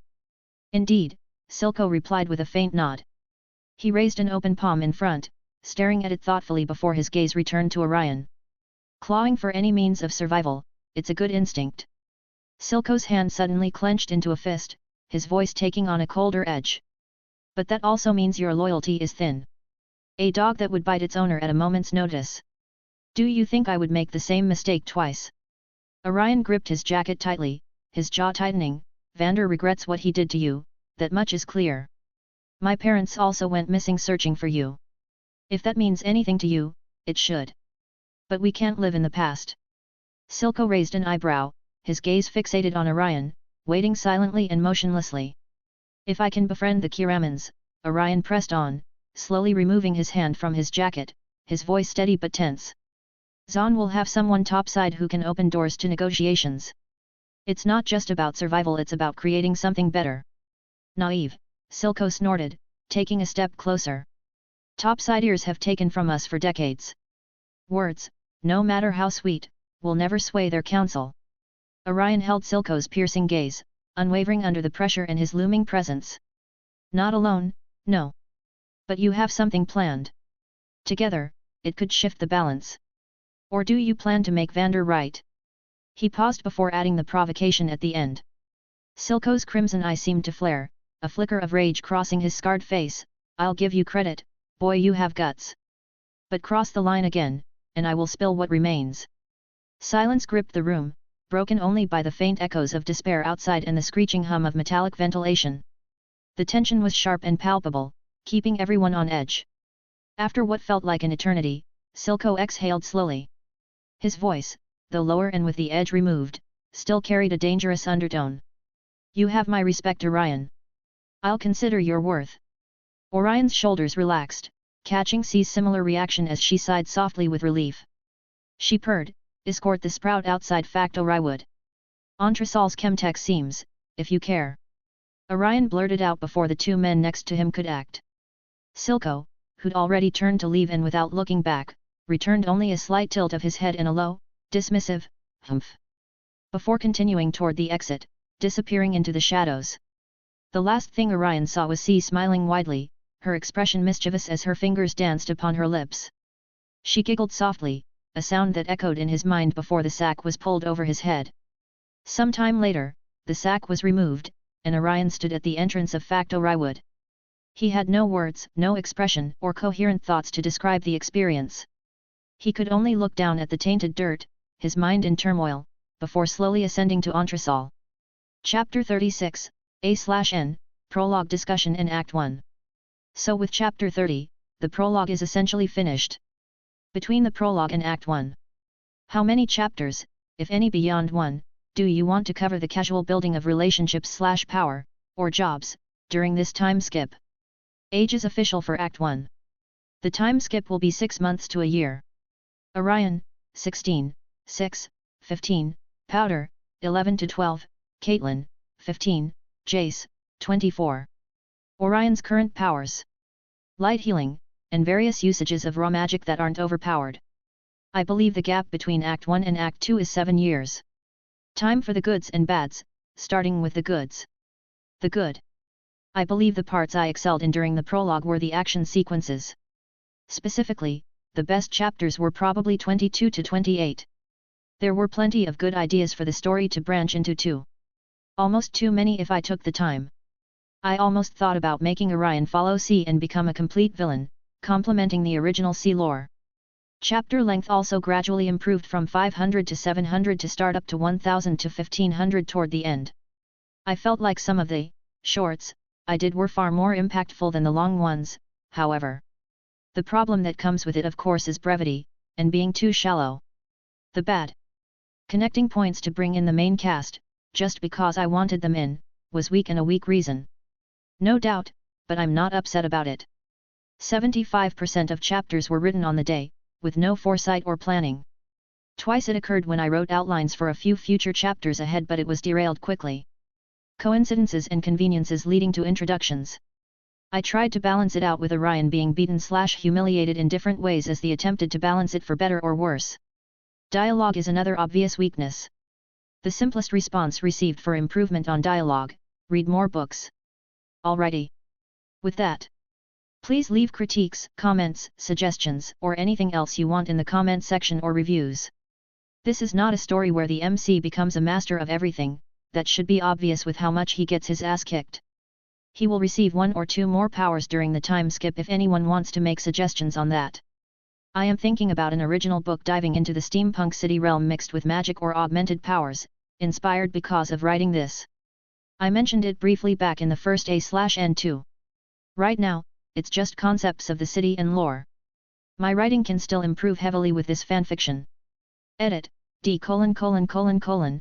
Here is a Discord if anyone wants to exchange/discuss in a focused location, https://discord.gg/djfmyfx57j. Edit, D::::. Also a massive thank you to everyone supporting this fanfiction and bringing it into the top 20. Name your favorite Christmas song in a comment here. Chapter 37, Chapter 30.1, Giggling Madness. Side stories that occur before Chapter 31 which gives a time skip: Gee ha ha ha ha. A skinny man cackled maniacally over his cluttered workbench, artificer tools scattered chaotically among the components. Sweat dripped from his forehead, yet his hands performed precise work. Through it all, he kept giggling and laughing, his shoulders shaking non-stop. Large and filled with mechanical parts and junk piles stacked haphazardly, the room is lit by a single buzzing chemtech light above the workbench. To his left, a window is open to let the vapors escape as if it helps when his face is dangerously close to the source. Near the exit, a relatively well-built man sits.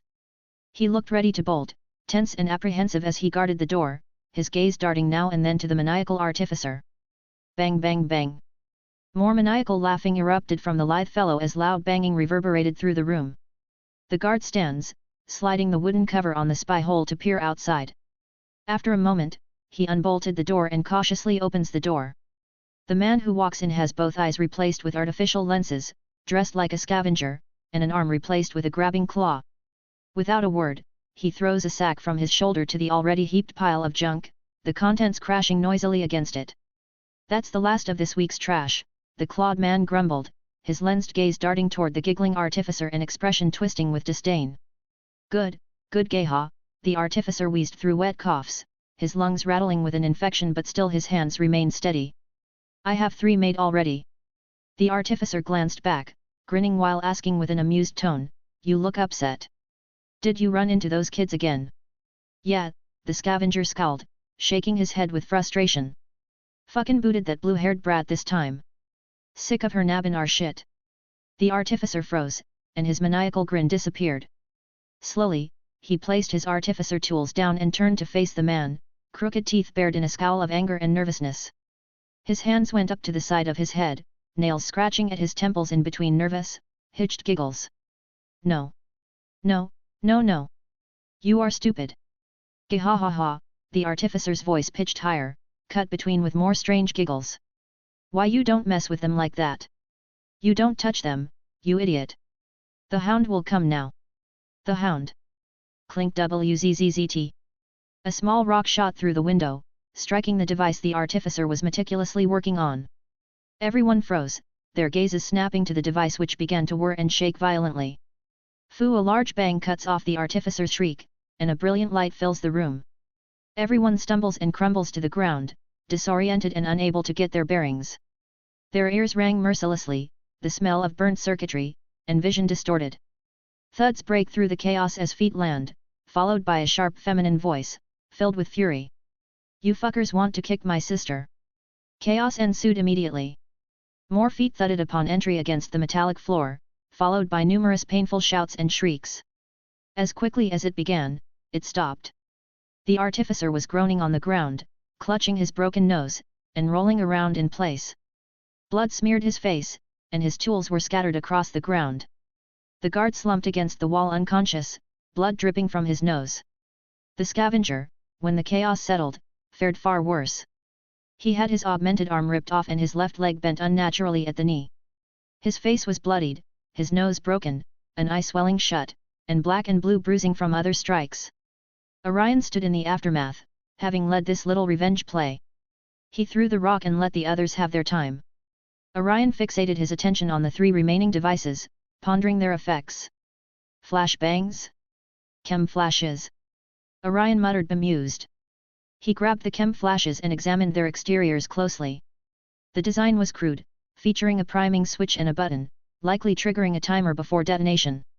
Clagger slung the scavenger's sack over his shoulder and called out, "Let's bounce." Milo smirked and nodded in agreement, giving the artificer one last kick to the head as Orion stashed the chem flashes into his jacket. "Let's go." Orion called back to Six, glancing at her bloodied shoe tips and knuckles. Her fierce gaze continued to hold unresolved violence, but she huffed loudly and strode back toward the window. Orion patted her back as reassurance as she passed, but she just shrugged it off, her fury still burning. After she hopped out, Orion gave one last look at the damages with a satisfied smirk before following suit. When they returned to the last drop, Six retold their story to Vander while Orion tossed a dismantled chem flash to Powder, keeping the remaining 2 safely tucked in his jacket. Powder's eyes lit up as the gadget landed in her hands, her fingers eagerly running over it to inspect the crude design. Her wide eyes dazzled and darted up to Orion, giggling and giving him a small hug before diving back into it with focused excitement. Sighing tiredly, Orion flopped himself onto the couch next to Powder, a faint smile lingered on his face as he watched. Occasionally his gaze would flip to the boys digging through the sack. All ended well, Orion thought happily, closing his eyes. Chapter 38, Chapter 30.2, Manners. Side stories that occur before Chapter 31 which gives a time skip. Your manners are deplorable, Cassandra commented, watching Orion eat at their table with disdain. Orion burped, looking down at himself, confused. What?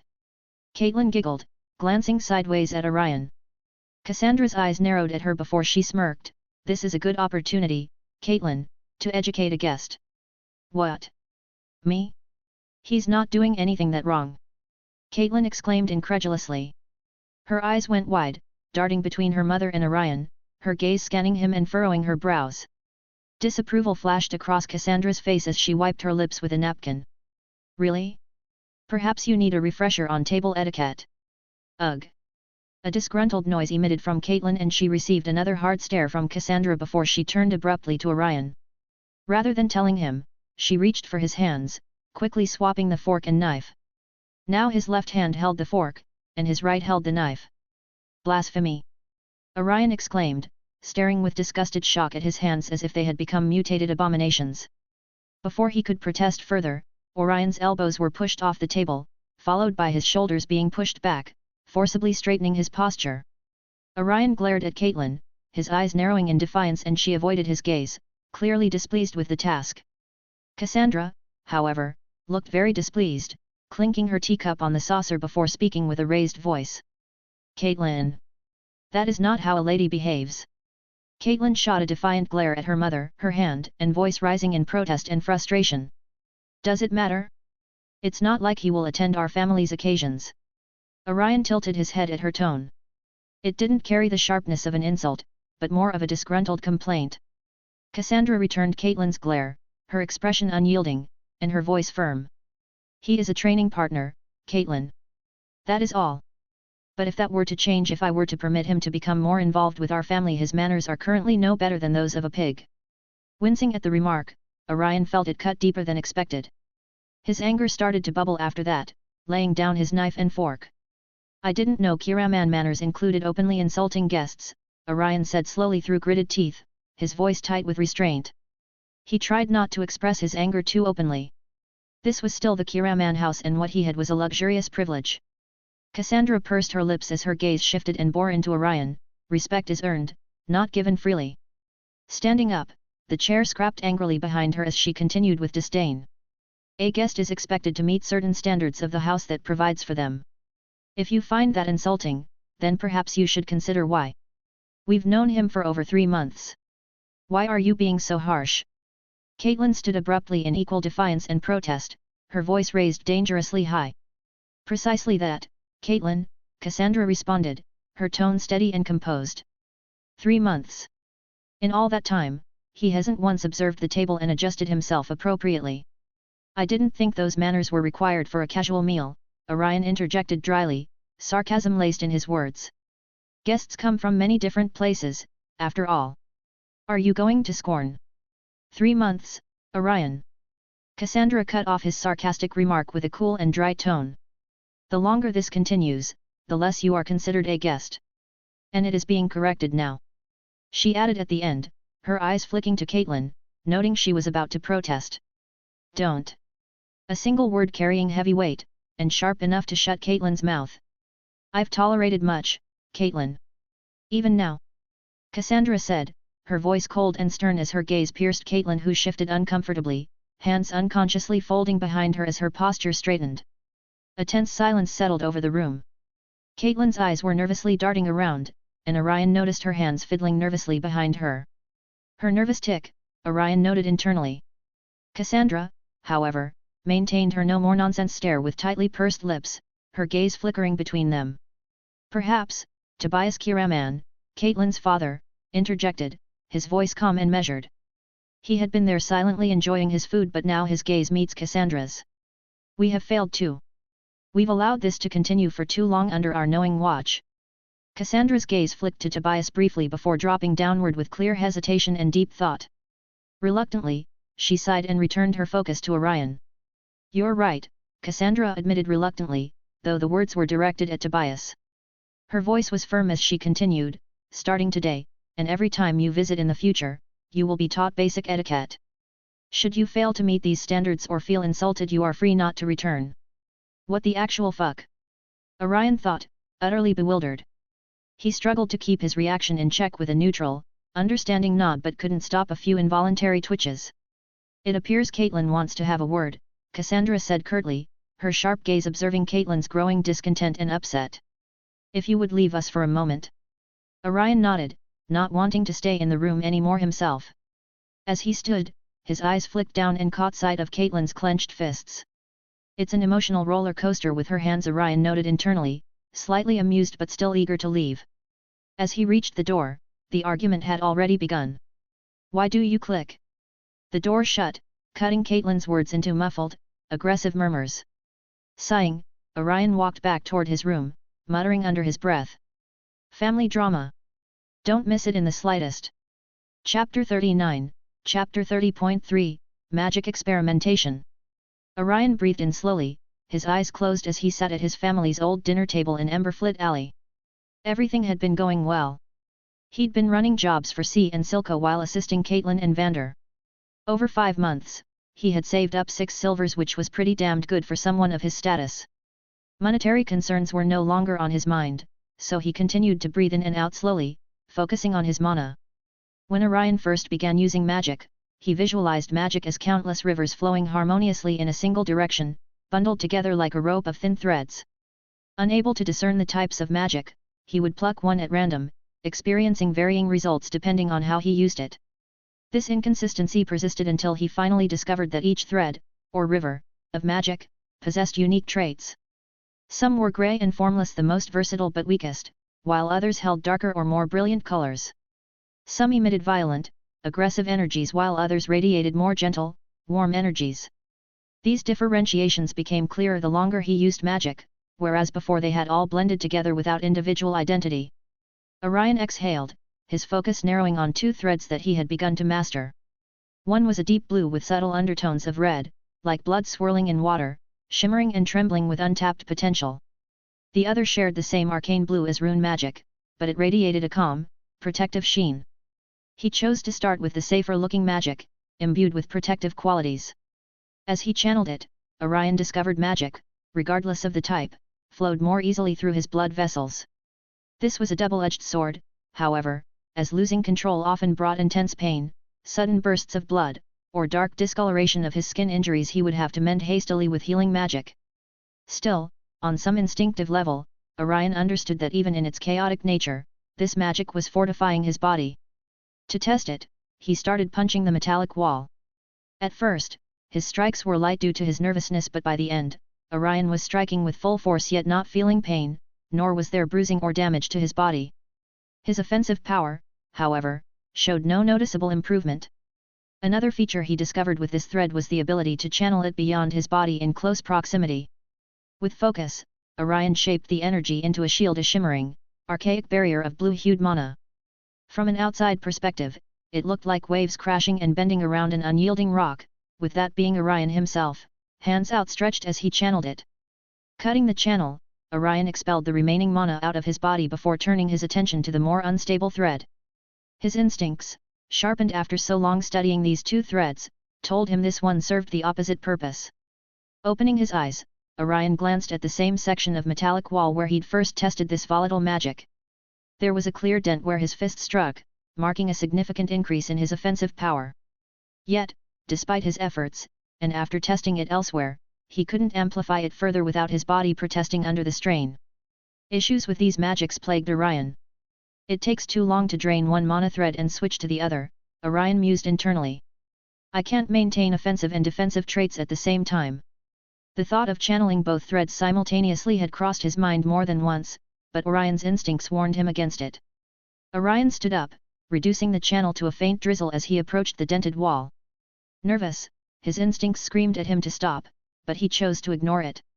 He pushed the hesitation aside and reasoned to himself, you can't progress if you don't try. Still, he hesitated again, cocking his arm, ready to punch if he succeeded. Just a light punch, Orion nervously thought. The channel opened.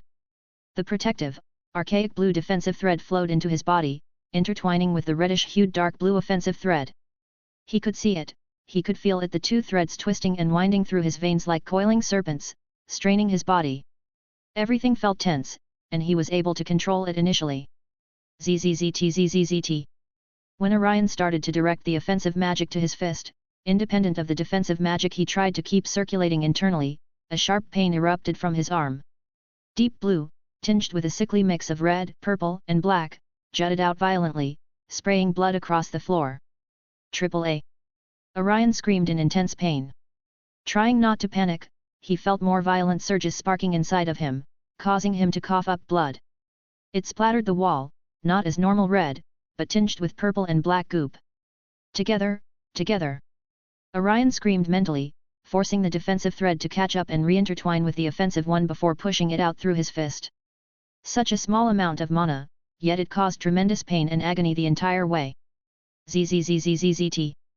A brilliant flash of light erupted upon impact. Orion shouted in pain and fear as massive jaws exploded from the point of impact on the wall. A loud, snarling growl filled the room, accompanied by the snapping of teeth as the beast lunged toward his neck. The shockwave and the wolf's sudden appearance sent Orion flying backward, crashing to the floor. His breaths came in short, painful rasps, the room now looking like a crime scene, blood and foreign substances everywhere. Orion's vision was blurred, sitting up slightly as he looked up at the wall. There, faint but unmistakable, was the outline of a black wolf's head. Its eyes were blackened orbs, swirling like galaxies, radiating unfathomable energy. Its voice was a mixture of beastly snarls and something disturbingly human. Yet, oddly, there was no scent. It struggles. Keep struggling. The wolf spoke with a mixed snarl and twisted glee. Its massive figure prowled out from the wall, its steps deliberate and menacing, and its figure twice the size of any human. Between rasping breaths, Orion could feel his heartbeat quickening. He knew what this creature was, and knew what was coming. Kindred, Orion croaked. Orion did what he could only hope would work, taking the risk to channel a gentler, light green thread of magic filled with warmth attempting to heal his insides. Through all the pain and internal chaos, Orion's fearful gaze remained fixed on the wolf. Contrasting the deep, beast-like tone of the wolf, a light, feminine voice echoed from behind it, though it felt closer to Orion. "It is not its time, dear wolf." A faint shimmer rippled above the wolf. A black, pristine, and otherworldly mask emerged and tilted its head. "This soul has two faces. Strange one is not ours." The wolf chuckled darkly and slowly, the two faded into a mist. Orion stopped channeling, gasping for air again as he collapsed completely onto his back. Where his head had been, upon glancing back at the wall over of the surreal experience, a sharp corrupted arcane spike jutted out from the wall. "Why yet, I'm not doing that again," Orion coughed weakly before losing consciousness. Chapter 40, Chapter 30.4, The Angry Sack. WZZZT bang. A behemoth, easily twice the size of Vander, stumbled forward, shouting in pain. Orion had thrown a chem flash just past the man, a brilliant flash of light and deafening explosion that ignited chaos among the four street thugs. Confused and angry shouts erupted as the one furthest away dropped a sack to the cold stone floor. He winced. 6 was in that bag. She had pissed off the wrong group of street thugs, as usual, and Powder had come running to tell him, breathless and frantic. Orion told her to stay behind before rushing to the scene Powder described, not checking to see her expression. Panting, Orion arrived at the alley and saw them bickering and arguing angrily among themselves. They matched the description Powder gave him spot on, and the sack one was holding practically confirmed it, violently thrashing around with muffled shouts. "Usually, it's about her being Vander's kid," Orion sighed, shaking his head in resignation. Orion grabbed and primed a chem flash in his jacket, shoving it into his pocket with a firm grip. He was unhappy to use it, to say the least. Powder still hadn't managed to replicate one successfully, her sharp little mind still picking apart its workings. Casually, he strolled down the street, drawing the attention of the thugs. The largest of them, a shirtless behemoth covered in tattoos, smirked and approached him. "Get lost, kid," the man rumbled, crossing his arms and taking a wide stance to intimidate him. Orion only tilted his head with a wry smile. "Ah, sorry, no. You've got my friend in a bag there." A bewildered and muffled Orion called out from inside the sack, its violent thrashing ceasing. Yet. It's me, idiot." Orion called back. Immediately the sack started thrashing around angrily again, accompanied by a string of muffled shouts. "Shut up," one of the nearby thugs snapped, smacking the bag hard with the butt of his machete. The thrashing stopped abruptly, the sack going silent and limp. "That's not going to fly," Orion stated dryly, pressing the detonator in his jacket. Immediately, he began channeling his offensive magic, stepping back to toss the device between the behemoth's legs. Noisily it clattered across the stone floor, the behemoth's smug expression faltering as he unfolded his arms and looked back in shock right as the chem flash exploded. For Orion, who anticipated the blast, and stood farther back, shielded by this massive figure, the explosion wasn't very effective. As the behemoth stumbled forward, Orion darted in and drove a right hook into his chin. The behemoth's entire body fused sideways, crashing into a pile of scrap. His jaw hung limp, dangling unnaturally from his unconscious figure that slid to the ground. Orion didn't wait. Sprinting past the fallen behemoth, he charged toward the recovering gang. It happened in a flash. Orion sent a kick forward, landing brutally in the gut of one of the thugs and sending him flying back several meters into the hard pavement, his bat flying noisily into the alleyway. Another barely had time to react before a vicious hook slammed into his face. The man's body slammed into the nearest wall, his head ricocheting off the metal before collapsing into an unconscious heap, a small knife skidding into the street filth. Orion whipped his head around, unintentionally pausing to observe his work. That moment cost him. The last thug, the one that knocked 6 unconscious, was already charging with a wild look in his squinted eyes as he swung a machete in blind, panicked aggression. Orion tried to push off the front leg, hoping to channel his energy for a boost, but he was too slow. It ripped through his shirt and across his chest, carving a deep gash into his chest. He cried out with pain, stumbling backward with white flashes in his vision. The thug started to scream incoherently, swinging again wild and reckless. Seizing the opportunity of a wide swing, Orion stepped in close using his forearm to block the inside of the arm. He quickly followed it up with a short, sharp left punch to the jaw. Teeth flew as the thug's grasp of the machete went limp, the weapon clattering noisily to the floor. Seething through pain and rage, Orion wasn't done. He grabbed his arm before he could fall backward. With his other hand bracing just under the elbow, Orion pushed upward, channeling his magic. Crack!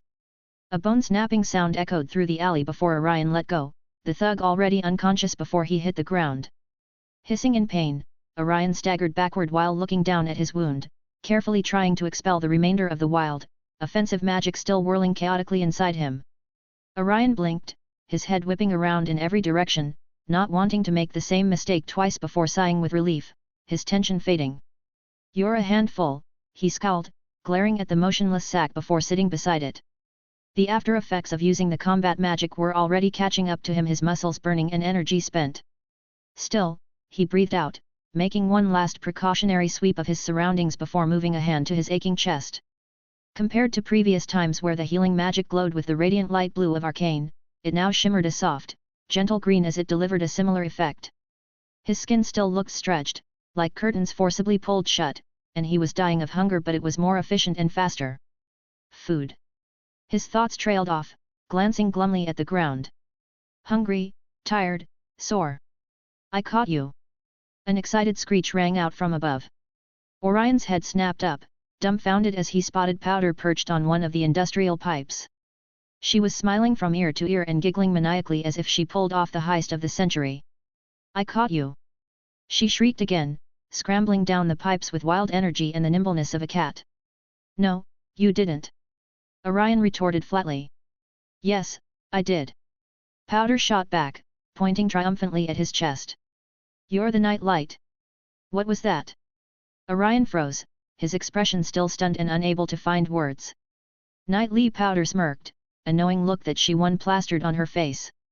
Sighing with defeat, Orion raised a finger to his lips. "Can you keep a secret?" Powder's eyes went wide as saucers before her head jerked, a panicked look darting to Six and back to him as she clamped her hands over her mouth. Smiling, Orion motioned her closer, leaning in to whisper with a mischievous look in his eye. "Magic. A. IWA. SHH. Orion hushed her furiously and Powder's hands clasped over her mouth again. The two exchanged nervous glances at the motionless sack before Orion spoke up again in a low whisper. "If you can keep the secret from everyone, I'll show you more." Powder nodded her head furiously, bouncing in place with furious excitement. Smiling faintly, Orion continued and gestured toward the sack. "Let's get Six back." "Okay."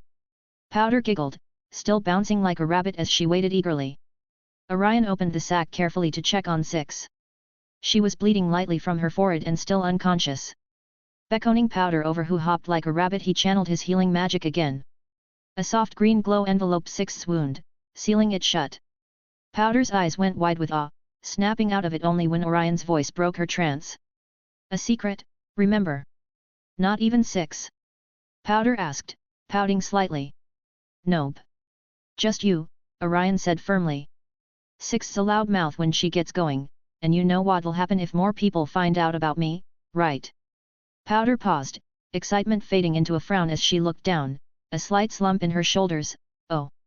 Ruffling her hair with a smirk, "Come on, let's get going." Powder nodded, returning a faint smile as Orion slung the sack over his shoulder.